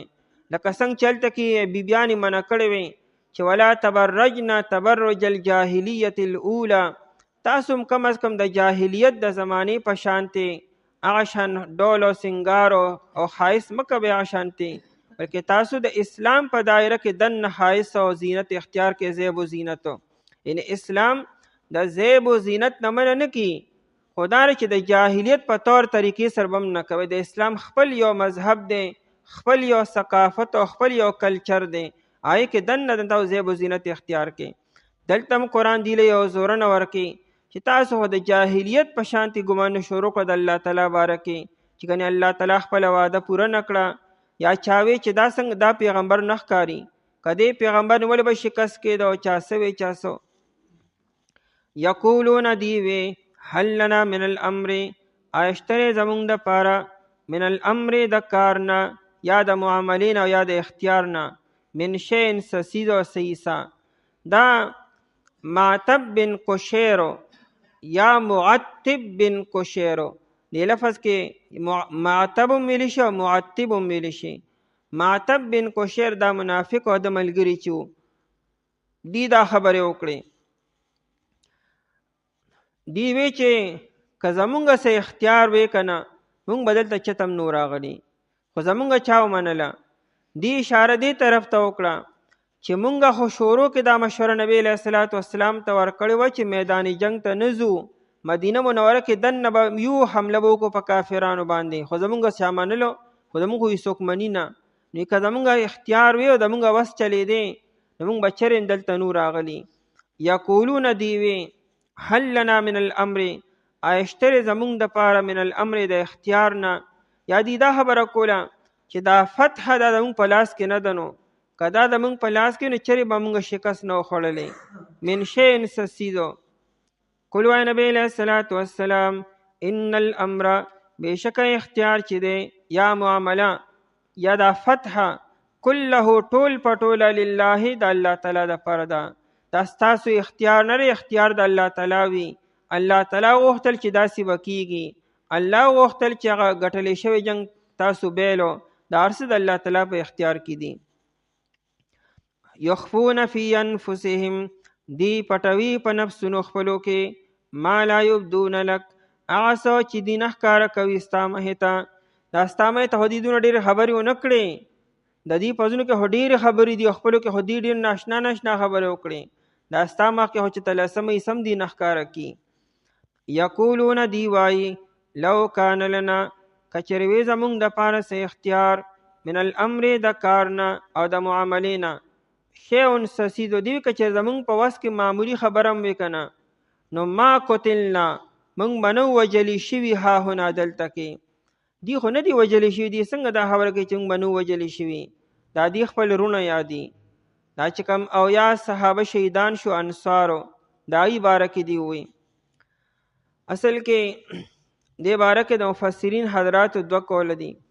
یو قول دا دی چې کله جنګ وشو مدینې منورې ته خبر راغی، نو هلته کې عبدالله بن ابی بن سلول دا خبره وکړه، که دا د موږ په اختیار کې وي نو موږ به دا کسان میدان جنگ ته نو پریښي، یا خدای چې که موږ ته د آینده باره کې پته وي چې داسې کار به کېږي موږ به دیم را واپس کړي ځان سره، یا که موږ ته مخکې نه پته وي، یا مطلب دا که چېرې د نبی علیه السلام او صحابو د موږ په رایې باندې عمل کړو او موږ میدان جنگ ته نه وي وتې دي او موږ مدینه منوره کې دننه وي، نو داسې نقصان به نه شوی. نو دا اصل کې عبدالله بن ابی بن سلول دا خبره کړې وه او قرآن کریم را نقل کړه. او دویم قول دا دی لکه زبیر بن العوام رضی الله تعالی عنہ فرمایي چې ما سره خوا کې معتب بن قشیر ولاړو، نو ما باندې خو الله تعالی پر کالی را وزه خو مطمئن شوم، لیکن دغه دوران کې معتب بن قشیر دا خبره وکړه که چېرې زمونږ په اختیار کې دا وی که نه نو میدان جنگ ته نو راغلي، نو چې نو راغلي نو وجلي شوي به هم نو، زموږ ملګري به نو قتل شوي. ما قتلنا ها هنا، مقصود دا چې موږ میدان جنگ ته سر راغلی نه وي، چې راغلی نه وي نو بیا به قتل شوي هم نو. د دې مقصد دا و چې دا مرګ صرف دلته میدان جنگ کې دی. ما قتلنا ها هنا، موږ به نه وجلی شوي دلته کې.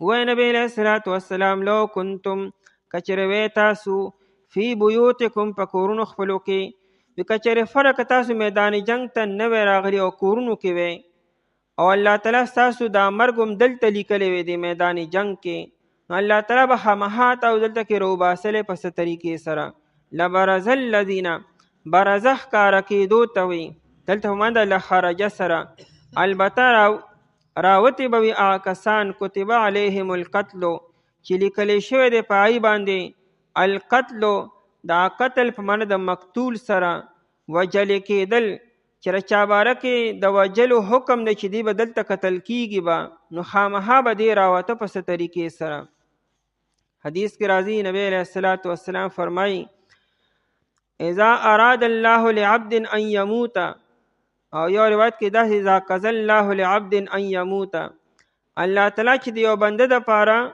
فیصله وکړي چې دیری مړ شي او په یو ځمکه کې په یو خاص ځای کې نجعل له الیها حاجتا الله تعالی دلته کې سکار را پیښ کی نو دی الته لړ شي د خپل کار د پاره او مقصود دی خپل مرګ ل روان وي او انسان ته سپتی چې ما مرګ الته لیکل دی دی خو په یو اراده رواني او چونکې الته کې دی خپل اراده باندې خو نه الله تعالی خپل ځای ل رسی چلته مرګ لیکل دی ولا یو علاقه کې طاعون ناغه نو هغه کې یو نوجوانو هغه د طاعون زده علاقې نه تختی چې غني مړ نشم نو په لار روانو نو الته کې د یو ونې اعلان دي سم لاستو آرام یې کوستړی شوی وو د ونې اعلان املاسون دی کې مار راغی او هغه مار دی په ودو باندې وچیچو نو د هغې د لاسه مړ شو نو مور یې لویه شاعره ده سولاقی نوم یې ډېر لویه شاعره ده نو هغې ناشنا غزل او قصیده ووایي زما زوی خو تښتېدلو د مرګ د یارې نه چې د طاعون د لاسه مرګ نشي لیکن الله تعالی مرګ لیکلو د مار د لاسه مړ شو هلته کې انسان خو د مرګ نه نشي تښتېدی اسبابونه به تېښته کوي لیکن د مرګ نه نشي تښتېدی دا څومره خلک احتیاطي تدابیر اختیاري چې ګنې موږ د مرګ نه بچ شو لیکن مرګ خو ختم نشو څومره احتیاط شروع دی لیکن دا باوجود مرګونه سیوا دي نو انسان که هر څومره احتیاط وکړي خو چې الله تعالی لیکلي دې مطلب دا چې موږ احتیاط به نه کوو د احتیاط موږ ته حکم دی دا به موږ اختیارو به لیکن دا چې د الله حکم مخې ته ستا احتیاطونه ټول مکمل پیل شي ان الحذر لا يمنع القدر دا احتیاط چې دی او دا حفاظت او دا د الله تعالی د تقدیر نه تا نشي بچ کولی نو فرمای الی مضاجعهم مضاجع جمع د مضجع ده زید املاستې ته وي زوجوع د خوب د پاره ډډه لګولو ته وي الی مضاجعهم هغه ځایونو د املاستې د دي ته مراد یې هغه ځایونو د وجلو یا ځایونو د غورځېدلو د دي ته چې کوم دی که به دي راغورځېږي او مري به هغه ځایونو ته به دي خامخا راوتل به ولیبتلی الله او د پاره دی چې الله تعالی ازمایي ما فی صدورکم هغه څه چې په سینو ستاسو کې دی دې بلا حکمتونه دي الله تعالی دا ځکه وکړو چې ستاسو سینو خبرې ښکاره شي لکه هغه تاسو ووایئ که نه که نو راغلي نو داسې به نو شوي صدور نه مراد ضمایر دي پټې خبرې ولیمحص او د پاره دی چې الله تعالی خالص کې ما فی قلوبکم ها سو چې پزړونو ستاسو کې دی عقیدی ستاسو ښکاره شي او خالص شي یعنی منافقان ځان لشي مؤمنان ځان لشي تمحیص یو څیز خالص کولو لکه څنګه چې شهد انسان خالص کی ګنتې نه وباسي یا د پایونه ته خالص سوچا کوچ رو باسي دې ته لګي تمحیص الله علیم بذات الصدور الله تعالی پوهه دی خبردار دی په پټو خبرو د سینو باندې بذات الصدور لفظي معنی سینو والا خو مراد تینا سینو کې دنه چې کوم رازونه دي کوم عقاید دي کوم خیالات دي الله تعالی پای باندې خبردار دی بیا الله تعالی نازل کړه په تاسو باندې رستو د غمنا اطمینان چې پرکالی وا پټولو یو ډله د تاسو نه او بل ډله په تحقیق سره فکر من کړو دی لره نفسونو دی ګمان کولو په الله تعالی نه حق ګمان په شان د ګمان د جاهلیت دیوی آشته زمونږ د پاره د اختیار نه سسیزو وای نبی علیہ الصلوۃ والسلام بېشکه اختیار ټول د الله تعالی دپاره دی. دی پټوي په زړونو خپلو کې هغه څه چې دین ښکاره کوي ستا مخې ته. وایي دی که چېرې وي زموږ دپاره د اختیار نه څه څیز موږ به نه وجلې شوي دلته کې.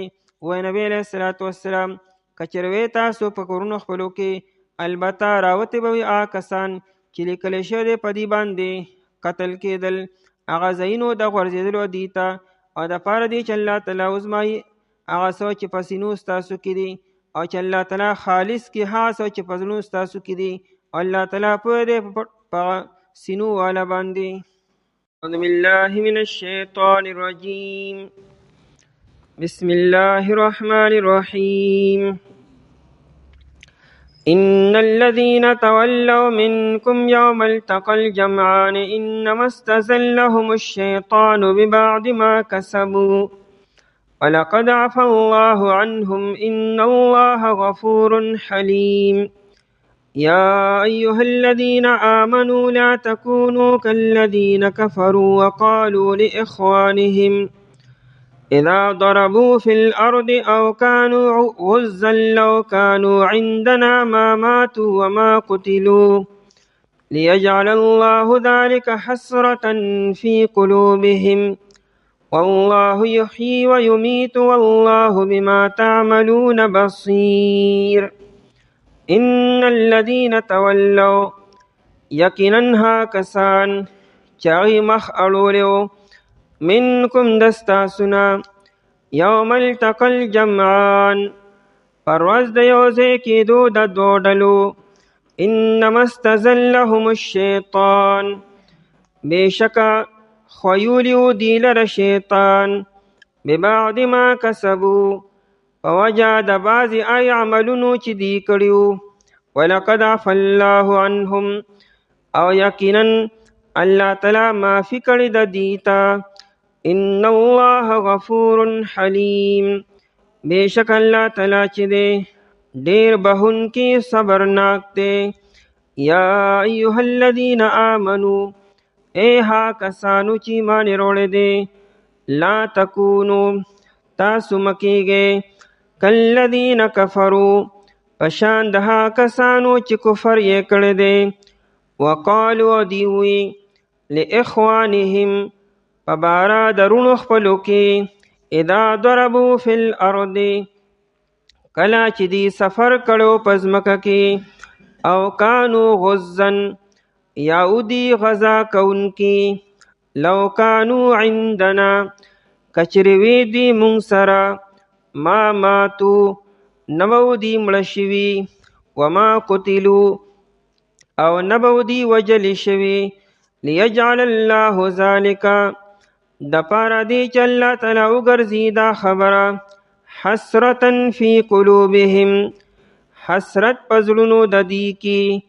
والله یحیی و یمیت او الله تعالی ژوندی کوي او مړه کوي والله بما تعملون بصیر او الله تعالی په هغه څه چې تاسو یې کوئ لیدونکی دی. په لومبني آیت مبارکه کې د کومو صحابو نه چې غلطي شوې وه د احد په میدان کې د هغې د معافۍ اعلان دی چې الله تعالی دغه صحابه کرام رضی الله تعالی عنهم ته مکمل معافي کړې ده. مقصد دا دی چې وروستو خلکو ته دا اجازت نشته دی چې د صحابه کرام رضی الله عنهم په شان کې څه غلطه خبره وکړي او دغه غلطي بار بار په داسې انداز کې نه بیاني چې دای په شان کې کمی راشي. غلطي دا شوې ده الله تعالی ورته معافي وکړه. دویم آیت مبارکه کې الله تعالی د منافقانو خولې بندي. کله د احد د میدان نه صحابه را واپس شو منافقانو دا ووی چې دا کم کسان شهیدان شو کدی میدان جنگ ته نه وی تللی نه به مړه شوي که زمونږ په مشوره باندې دی عمل کړی او دی د مدینې منورې نه بار نه وی وتی نو دا اویا کسان به نه شهیدان کېدلو. قرآن کریم بیان کی چې دا مرګ چیرې دا په میدان جنگ کې نه دی انسان په بستر باندې پروتی او بغیر د څه وجې نه او بغیر د څه سبب نه مړ شي. دا نه چې ګنې دا مرګ چیرې دا په میدان جنگ کې یا په بیماری کې دی او یا په بله څه خبره دی. صحتمند انسان عمري اس قسمه بیماری به هغه کې نه او بیا به مړ شي. مرګ خو الله تعالی ورکي، ژوند هم الله تعالی ورکي. الله تعالی مؤمنانو ته تاسو ګورئ د منافقانو په خبرو کې رانه شي او تاسو هم دا نه وایئ چې او کچرې نه وې تلې نو داسې به نه شوي. آیت کې اصول دي چې یو کار وشو نو د هغې باره کې اوس تدبیراتو باره کې سوچ مه کوئ چې که داسې شي نو داسې به شي که موږ داسې کړو نو دا خبره به شي وه. بس چې څه وشو نو هغه وشو، دا به د الله مرضي وه، د الله فیصله وه. ها د هغې نه سبق حاصل کړئ خو په هغې باندې افسوس مه کوئ اوسو. ان الذین تولوا بېشکه هغه کسان چې هغوی مخ اړولو، تولی چا طرف ته شا کولو، کنایه د میدان جنگ نه تیښته کولو. دشمن ته خو سړی مخامخ ولاړي، تا به خپله سینه هغه ته مخامخ کړې وي ځکه به جنګ کې. نو چې کله ته هغه طرف ته شا کې نو ګویا کې ته تیښته کې د میدان جنگ نه، نو ځکه یې تولی روړه. یو تولی ده یو اعراض دی. تولو دې ته وي چې بدن یعنی د بدن د املا هغه طرف ته کې، او اعراض دې چې د زړه نه انکار وکړي، د زړه نه زړه واړی یو طرف ته. دلته اعراض نه، دلته کې تولی ده. یعنې کومو خلکو چې د میدان جنگ نه تیښته کړې وه، دا خبره څو پیرې مخکې بیان شوه چې کله کافرانو دوباره حمله وکړه دواړو طرفونو نه، او صحابه کرام رضی الله عنهم ذهني تیار نه وو.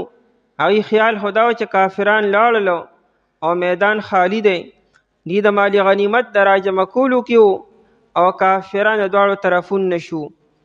او صحابه کرام رضی الله عنهم په منځ کې راګیر شو.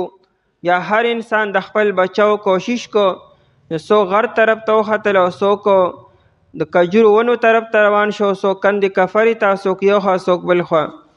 نبی علیه الصلاۃ والسلام سره صرف 13 یا 12 صحابه کرام رضی الله عنهم پاتې شو. په دې کې 15 مهاجرینو او دا نور انصارو کې وو. مهاجرینو کې ابوبکر صدیق رضی الله عنه، علی رضی الله عنه، طلحه رضی الله عنه، عبدالرحمن ابن عوف رضی الله عنه، سعد بن ابي وقاص رضی الله عنهم. دا 15 صحابه کرام رضی الله عنهم نبی علیہ السلام سره او نور انصارو. او نور صحابه ټول یو طرف ته بل طرف ته شو، څوک غر ته به راوختل، څوک یو خوا څوک بل خوا. قرآن کریم تعبیر کې تولو چې دی مخ واړولو، د میدان جنگ نه دی وتښتېدل. منکم دستاسو نه، یعنې دا منافقانو دا مؤمنان صحابه وو، خو دا غلطي ترې نه وشوه. چونکې اصول داري چې د نبي نه غلطي نه کیږي. انبیاء کرام علیهم السلام معصوم وي، د دې نه ګناه کبیره خو اډو کیږي نه او صغیره ترې هم نه کیږي. او د انبیاء کرام علیهم السلام نه علاوه چې دي نو هغې نه غلطي کیدی شي، ګناه کبیره ترې هم کیدی شي. بیا په مونږ کې او په صحابو کې دا فرق دی چې صحابه کرام رضی الله عنهم ته الله پاک دا غلطۍ معاف کړي دي. کمې غلطۍ چې د صحابه کرام رضی الله تعالی عنهم نه شوي دي هغه ورته الله تعالی په زندګۍ کې معاف کړي دي. او د دې باقاعده اعلان شوی دی ټولو ته چې رضی الله عنهم ورضوا عنه. او نبی علیہ السلام د خپلو صحابو باره کې ویلي دي چې لا تسبوا اصحابي، زما صحابو ته به کنځلې او بد رد به ورته نه وایې. نبی علیہ السلام پکې استثناء نه راکړی چې پلانکي ته وایې خیر دی، نه، بس د نبی علیہ السلام چې څومره صحابه دي په نبی علیہ السلام باندې ایمان په حالت کې نبی علیہ السلام یې لیدلی دی او د ایمان په حالت کې لیدلی دی، او د ایمان په حالت کې ر دنیا نه تللی به دا صحابي دی. که د لږ ساعت هم نبی علیہ السلام سره تیر کړی دی، د ده نه چې څونه غلطۍ په زندګۍ کې شوي دي ورته الله تعالی معاف کړي دي. بل چاته داسې حق نشته چې د هغې فیصله نن سبا وکړي، هېڅ چاته هم د دې اجازت نشته دی. صحابه کرام رضی الله عنهم د اسمان د ستورو په شانتي دي، څوک مونږ ته نږدې دي، څوک رانه لرې دی، چا رڼا مونږ ته ښکاري، چا مونږ ته نه ښکاري، لیکن هر یو صحابي رڼا واله دی. نو صحابه کرام رضی الله عنهم نه چې کومې غلطۍ صغیره یا کبیره شوي دي نو هغه ته الله تعالی معاف کړي دي. منکم دستاسو نه یوم التقى الجمعان، په هغه ورځ باندې التقى الجمعان چې یو ځای شو، مخامخ شو دوه ډلې، یو ډله د مسلمانانو وه، بله ډله د کافرانو د مکې والا وه، د غزوې احد په موقع باندې.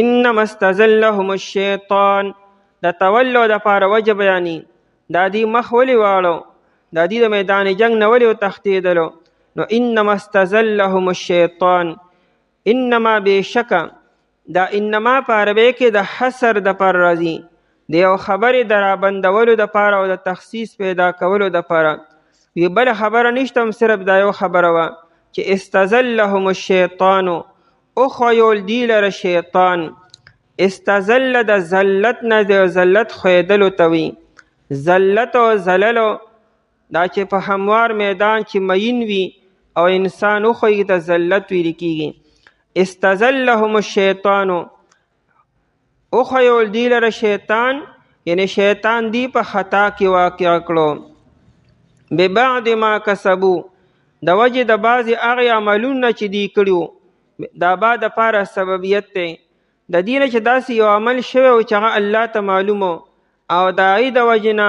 شیطان دی وښیولو نو یا خو دا چې د دې هغه کم څلوېښت کسان د بر نه راکوز شو هغه یو خطا وه او غلطي وه د هغې د وجې نه داسې وشو یا دا چې هغه غلطي وه الله ته معلومه ده چې کومه غلطي وه د دې نه داسې غلطي به شوي وي چې هغه الله ته معلومه وه د هغې د وجې نه دوی د میدان جنګ نه وتښتېدلو د آیت نه یو اصول معلوم شو چې انسان نه یو غلطي وشي او یو ګناه وشي نو که انسان توبه ونه باسي فورا او د هغې صفایه ونه کړي نو دا ګناه انسان بل ګناه کې بیا واقع کی یو ګناه خامخا سړی بیا بل ګناه کې واقع دا ګناه اثري او انسان چې نیکی وکړي د نیکی بیا دا اثري چې انسان پسې بله نیکی بیا وکړي نو یو نیکی بل نیکی دپاره دعوت ورکړي او یو ګناه بل ګناه ته دعوت ورکړي نو د ګناه فورا صفایه پکار ده دا یو قانون دی ان من جزاء الحسنة وی د نیکی بدله نقد دا ده چې د دې نه پس به ته بله نیکي کوي و ان من جزاء السیئة او د ګناه نقد بدله دا ده چې السیئة بعدها دې نه به ته بل ګناه کوي یو خو آخرت کې بدله او سزا ده د نیکی بدله او د ګناه سزا یو دنیا کې نو دنیا کې نقد بدله دی چې انسان بل ګناه بیا وکړي انسان بیا بله نیکي وکړي نو د دې نه داسې غلطي شوې وه چې هغه الله ته معلومه وه د هغې د وجې نه شیطان دی وښیولو او دی د میدان جنګ نه د احد د میدان نه تیښته وکړه به هر حال چې هر څه شوي د شیطان د وجې نه وشو ولقد عفا الله عنهم یقینا الله تعالی معافي کړې ردی ته لقد کې لام د پاره تاکید دی او قدم د پاره تاکید دی یعنی دا خبر بالکل یقیني او پخه ده چې الله تعالی دی ته معافي کړې ده اول هو دغه غلطي اجتهادي وه بل هنګامي حالاتو په هنګامي حالاتو کې انسان بیا د ځانه خبر هم نه چې څه وکړي وقتي طور فیصله کول بیا ګران شي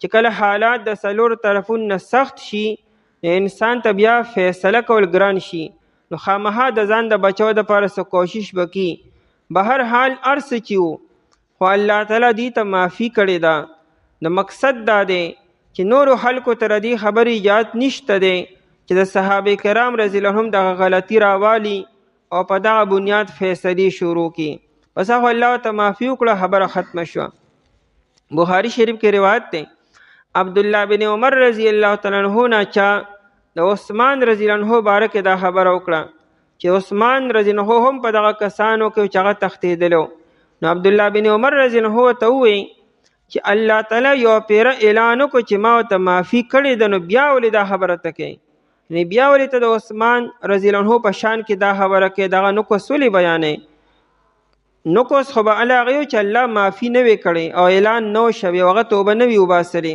یو چې الله تعالی د معافۍ اعلان وکړه قرآن کې نو د هغې نه پس خو دا خبر نه پکار دا خو معلومیږي دا چې ستا په کې د صحابه بغض دی عثمان رضی الله عنه سره ستا بغض او سکینه ځکه دا خبرې کوي کنی بد دین پس چاته رخلې د کولاولو سی اجازت ته ولقد عفا الله عنهم الله تعالی معافي کړی دی ټولو ته چې څومره مو هغې نه چې دا غلطي شي ورته الله تعالی معاف کړی دی دا خبره مخکې تیره شوې وه لقد صدقکم الله کې هلته دا خبره چې ولقد عفا عنکم او دلته هم ولقد عفا الله عنهم دوه پیرې ځکه ووایي چې ولقد عفا عنکم چې دا مخکې تیر شو پای کې هغه 40 کسانو ته خطاب چې کوم 40 کسان د بر نه راکوز شوي وو او هغې غلطي کړې وه د نبی علیه الصلاة والسلام د خبرې خلاف ورزي شوې وه، نو هغې ته هلته اعلان شو چې الله تعالی تاسو ته معافي وکړه. او دلته کې اعلان باقي صحابو ته دی چې بیا وروستو د میدان جنگ نه چې کوم صحابه یو خوا بل خوا شو، هغې ټولو ته اعلان دی چې الله تعالی معافي کړې ده دې ته. یا دا چې توجیه به داسې وکړو چې دواړو ځایونو کې ټولو صحابو ته اعلان دی، خو مخکې چې وي ولقد عفا عنکم، نو هلته صحابو ته تسلي ورکړه چې ستاسو ټول نه کومه غلطي وشوه، هغه 40 کسان چې د بر نه راکوز شو دا غلطي وشوه، او بیا د میدان جنگ نه چې کوم صحابه یو خوا بل خوا شو دام غلطي وه، دې ټولو ته الله تعالی معافي کړې ده. او دلته کې منافقانو کافرانو ته وي چې د نبی د صحابو باره کې سړک مه راولئ، الله دې ته معافي کړې ده. هلته عنکم ویلو، صحابه مخاطب کړو، وی الله تعالی تاسو ټولو ته معافي کړې ده. او دلته عنهم وی، نو اصل کې منافقانو ته قرآن خبر اوري چې اے منافقانو، او یا تر قیامت پورې چې چا پړه کې د صحابو باره کې صحیح کنه سخیری پروتی او دیر صحابو باره کې سړک سره ولی یا په خلص سوای، ناغه ټولو ته اعلان دی چې الله تعالی ټول صحابو ته معافي کړې ده، نو تاسو یې معاف کې په خلص سوای ما. چې د کم انسان په خله باندې صحابو باره کې سرالو که هر څوک دی پوه شه چې دا د نبی علیه الصلاة والسلام سره بغض دی. صحابو سره بغض کول نبی علیه السلام سره بغض کول دي. دا گویا کې دین اسلام سره بغض دی. ځکه که د صحابو باره کې د مونږ اړه کې سرالو که نه، د مونږ ټول دین بنیاد صحابه دي. نبی علیه الصلاة والسلام خو دا دین د صحابو په ذریعه سره مونږ ته منتقل کړی دی. که قرآن د صحابو په ذریعه سره راغلی دی، که حدیث صحابو په ذریعه سره راغلی دي، نو که صحابه نعوذ بالله مونږ مجروح کړو، هغې باندې مونږ الزامونه لګول شروع کړو، نو بیا دین اسلام نه ولاس خامخا بیا وینځو، بیا په قرآن اعتماد پاتې نشو، بیا په حدیثو اعتماد پاتې نشو، بیا د نبی علیه الصلاة والسلام په زندګۍ اعتماد پاتې نشو. نو د صحابه ټول عادل دي، صحابه کرام ټول لوی خلق دی، زمونږ د سوچ نم ډېر لوی خلق دی. دیو جنا امیر معاویه رضی الله عنه بارکه څوک د خولې نه ناشنا خبرې وباسي او څوک د نورو صحابو بارکه، دا ټول په غلطه باندې دي، دا ټول ډېر لوی خلق دی. که امیر معاویه رضی الله تعالی عنه دی او که نور صحابه دي، دا د نبی علیه الصلاة والسلام ملګري دي، بل چاته دې خبرې اجازت نشته صحابو بارکه فیصله دی وکړي. مونږ سیو چې مونږ د صحابو بارکه فیصلې وکړو، صحابه کرام رضی الله عنهم فیصله خو بیا نبی علیہ السلام په خپل کی یا به الله تعالی کی، نو بس پرې دی الله تعالی ته نبی علیہ الصلوۃ والسلام ته. ولقد عفا الله عنهم، او یقینا الله تعالی معافی کړو دی ته. ان الله غفور حلیم، بشک الله تعالی چې دی بهون کې دی، حلیم صبرناک دی. الله صبرناک دی، حلیم یې وي. دا اوسم چې څوک د صحابه باره کې دا خبرې کی، دا هو د الله تعالی صبر دی، کنی نو فوراً بیرانی سلو. یا ایها الذین آمنو، اے ها کسانو چې ایمان وروړی دی، لا تکونو مکیږئ تاسو کالذین کفروا، پشان دا کسانو چې کفر یې کړی دی، مراد ترنه منافقان دي. د منافقانو په شانتي مکیږئ. څه مطلب؟ د منافقانو په شان خبرې مکوئ. منافقانو څه ویلو؟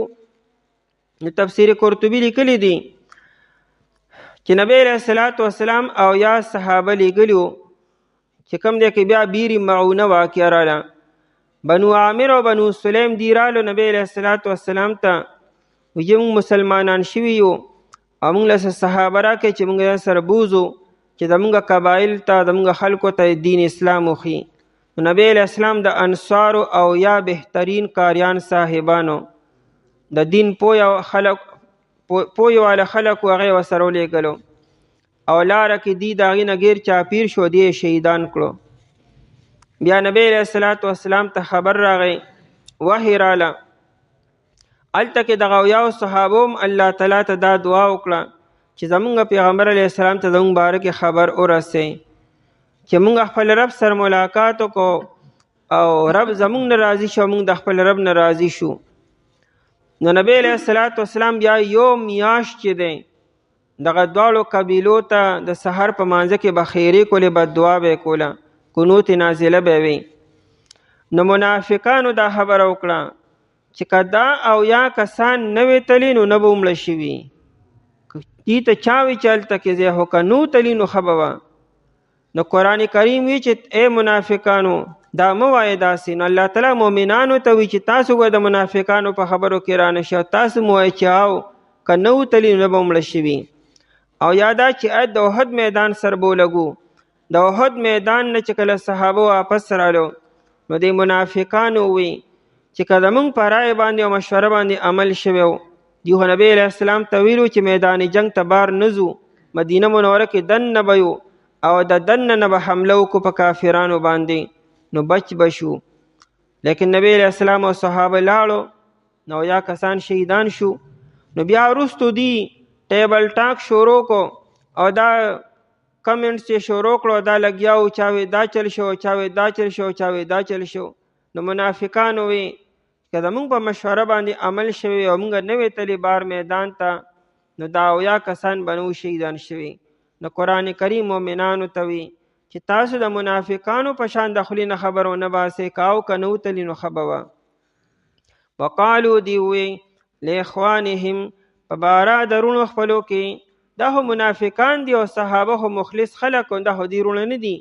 نو دا دي د نسب په اعتبار سره دا او یا صحابه چې کم شهیدان شي دا ټول انصارو او دې کې اکثر د خزرج صحابه کرام رضی الله عنهم او منافقانو کې زیاتر د خزرجو قبیله دی یو.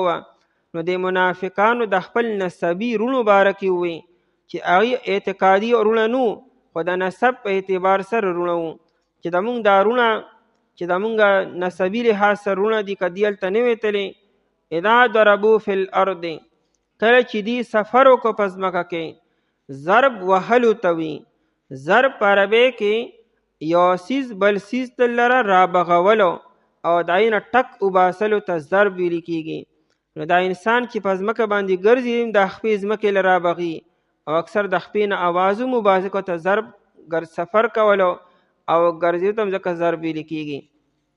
اذا ضربو فی الارض چې کله دی سفر وکړو په ځمکه کې نو دا سفر یا د خپل تجارت دپاره یا بل داسې یو اهم کار دپاره چې مثال تبلیغ شو لکه څنګه چې هغه یا کسان تلو بیر معونه په موقع باندې نو دی هم دو قبیلو ته دعوت ورکوي لپاره تلو. او کانو غزن، غزن جمع د غازن ده جهاد کولو د جهاد دپاره سفر کولو یو دی غزا کوونکي جهاد کوونکي. لو کانو عندنا نو دی وی کچروی دی مونږ سره یعنی دی نوې تلی په سفر باندې او دی نو تلی میدان جنگ ته نو ما ماتو نبو دی مړه شوي په سفر خپل کې ماتو په خپل مرګ به دی نو مړه شوي وما قتلو او دی به نو وجلي شوي د کافر او د دشمن د لاسه. وی ګویا کچرې نوې تلی نو نو په خپل مرګ مړه شوي او نه به د دشمن د لاسه مړه شوي وو. د دې خو مطلب دا شي ګنې مرګ ګویا کې د کلي نه بار دی، گویا کہ مرگ گنی په سفر کې دی یا مرگ گویا کې په میدان جنگ کې دی. گویا کہ خلق کور کې گنی نمري الانکه خلق په مضبوطو دیوالونو کې دنه بالاخانو کې او په کلو کې په محلاتو کې دنم خلق مري. نو دی دا وی چې دا ځکه مړه شو چې دی بار تلو زموږ په خبره باندې عمل نکو. نو قرآن کریمي چې تاسو داسې مه کوئ. حدیث کې مرازي چې تاسو لو مه وایئ، یعنې دا مه وایئ چې کچرې داسې شوي وي نو داسې به شوي وو، که مونږ داسې کړی وي نو داسې به دا مه وایئ. دې سره د شیطان خوله کولو شي. بل دا وایي چې بس الله ته څه منظوره وه هغه وشو، بس الله به دغه خوښه وه دغه مرضي به وه مونږ خو خپل احتیاط کړو. یعنې ته به قصدن دان خودکشۍ ته نه غورځئ به، لکه ته خو به کوشش کوې او احتیاط به کوې، تدابیر به اختیارې به، او باقي فیصله به الله ته پرېږدي چې څه وشو بس په دې باندې خوشحاله او راضي اوسېږه. لیجعل الله دپاره دی چې الله تعالی وګرځي ذلک دا خبره حسرتا سبب د افسوسو فی قلوبهم په زړونو دي کې. دې مطلب دا دی چې تاسو د منافقانو دا خبرې مه کوئ. نو منافقان به دا وایي نو دا خبرې به د منافقانو په کې صرف افسوس به پیدا کی، باقی څه حفاظت او څه بچاو به نه کېږي. مطلب دا دی چې منافقان دا خبرې بار بار کی او سکولی نشي، ځان نشي بچ کولی د مرګ نه، نو صرف افسوس به په خوله کې او پړه باندې پاتې شي. حسرت هغه افسوس ته وي، هغه فکر ته وي چې انسان فکرمند دی او کولی نشي، پوره کولی نشي، کامیابی پکې نشي حاصلولی. یا دا لیجعل الله ذلک حسرة فی قلوبهم، د منافقانو مقصد خدا چې دی تاسو په خپلو خبرو کې راولي او تاسو هم د منافقانو په شان خبرې شروع کړئ، چې تاسو پې عمل نه کوئ، د منافقانو خبرې نه اورئ، د دې په اړه کې به صرف افسوس پاتې شي، د دې په خبره باندې معاملو نشي. والله یحیی و یمیت، او الله تعالی ژوند ورکوي، و یمیت او مرګ ورکوي. ژوند او مرګ الله ورکي. دا خو اسباب دي چې میدان جنگ ته لاړو نو مړ شو، او دا سیز وخوړو نو دړې شو نو مړ شو، او هارت اټیک ورته وشو، دا وشو هغه وشو، دا ټول اسباب دي. مرګ او ژوند الله تعالی ورکي. والله یحیی، او الله تعالی ژوند ورکوي، او یمیت او مرګ ورکوي. بعض اوقات به هغه بیمار انسانی چې دا د مرګ په انتظاری خلکو هغه پاتې شي، او صحتمند انسان ترې مخکې شي، نو دا نه په صحت ته او نه په مرګ باندې ده. عایشه رضی الله تعالی عنها فرمایي چې زما په ذهن کې دا وه چې ګنې انسان مري نو خامخا څه بیماري او څه وجه به خامخا وي، یا به انسان بوډا یا به انسان د چا لاس څه به ولګي، یا به انسان بیمار شي، یا به ته هارت اټیک وشي، څه چل به وشي خامخا. خو حیرانه په دې ده کې شومه چې یو صحتمند جوان ښکلی بهادر او ښکلی انسان راغی، او د نبی علیه الصلاة والسلام په جومات کې د مانځه ټیم نه ډډه یې ولګوله، او بیا چې خلکو مانځه له راپاسو نو مړ و. زه حیران وم چې په ده کې لکه د مرګ څه و، صحتمند دی، خوبرو دی، خوبصورته دی، بیماري نشته، د انسان د چهرې نه د انسان د بیمارو پته لګي او د صحت پته لګي. دی آخر په کومه خبره مړ شو. زما په دغه ورځ مکمل یقین شو چې انسان بغیر د سبب او بغیر د بیماری او بغیر د علت نه انسان مړ کیدی شي. الله ژوند ورکوي، الله تعالی مرګ ورکوي. والله بما تعملون بصیر، او الله تعالی په هغه څه چې تاسو یې کوئ بصیر لیدونکی دی، خبردار دی. بېشکه کسان چې مخ واړولو د ستاسو نه په هغه ورځ چې یو ځای شو دوړلې، بېشکه ښیولو دي لره شیطان په سبب د بعضې عملونو چې دی کړو، او یقینا الله تعالی معافي کړې ده دوی ته. بېشکه الله تعالی چې دی بخښونکی صبرناک دی. یا کسانو چې ایمان یې وروړی دی، تاسو مه کېږئ په شان دا کسانو چې کفر یې کړو، او وی دی په بار درونو خپلو کې کله چې دی سفر کړو په ځمکه کې، یا ودي غذا کوونکي، که چېرې وي دوی موږ سره، نه به دوی مړه شوي او نه به دوی وژلي شوي، د دې لپاره چې الله تعالی وګرځي دا خبره سبب د افسوس په زړونو دي کې.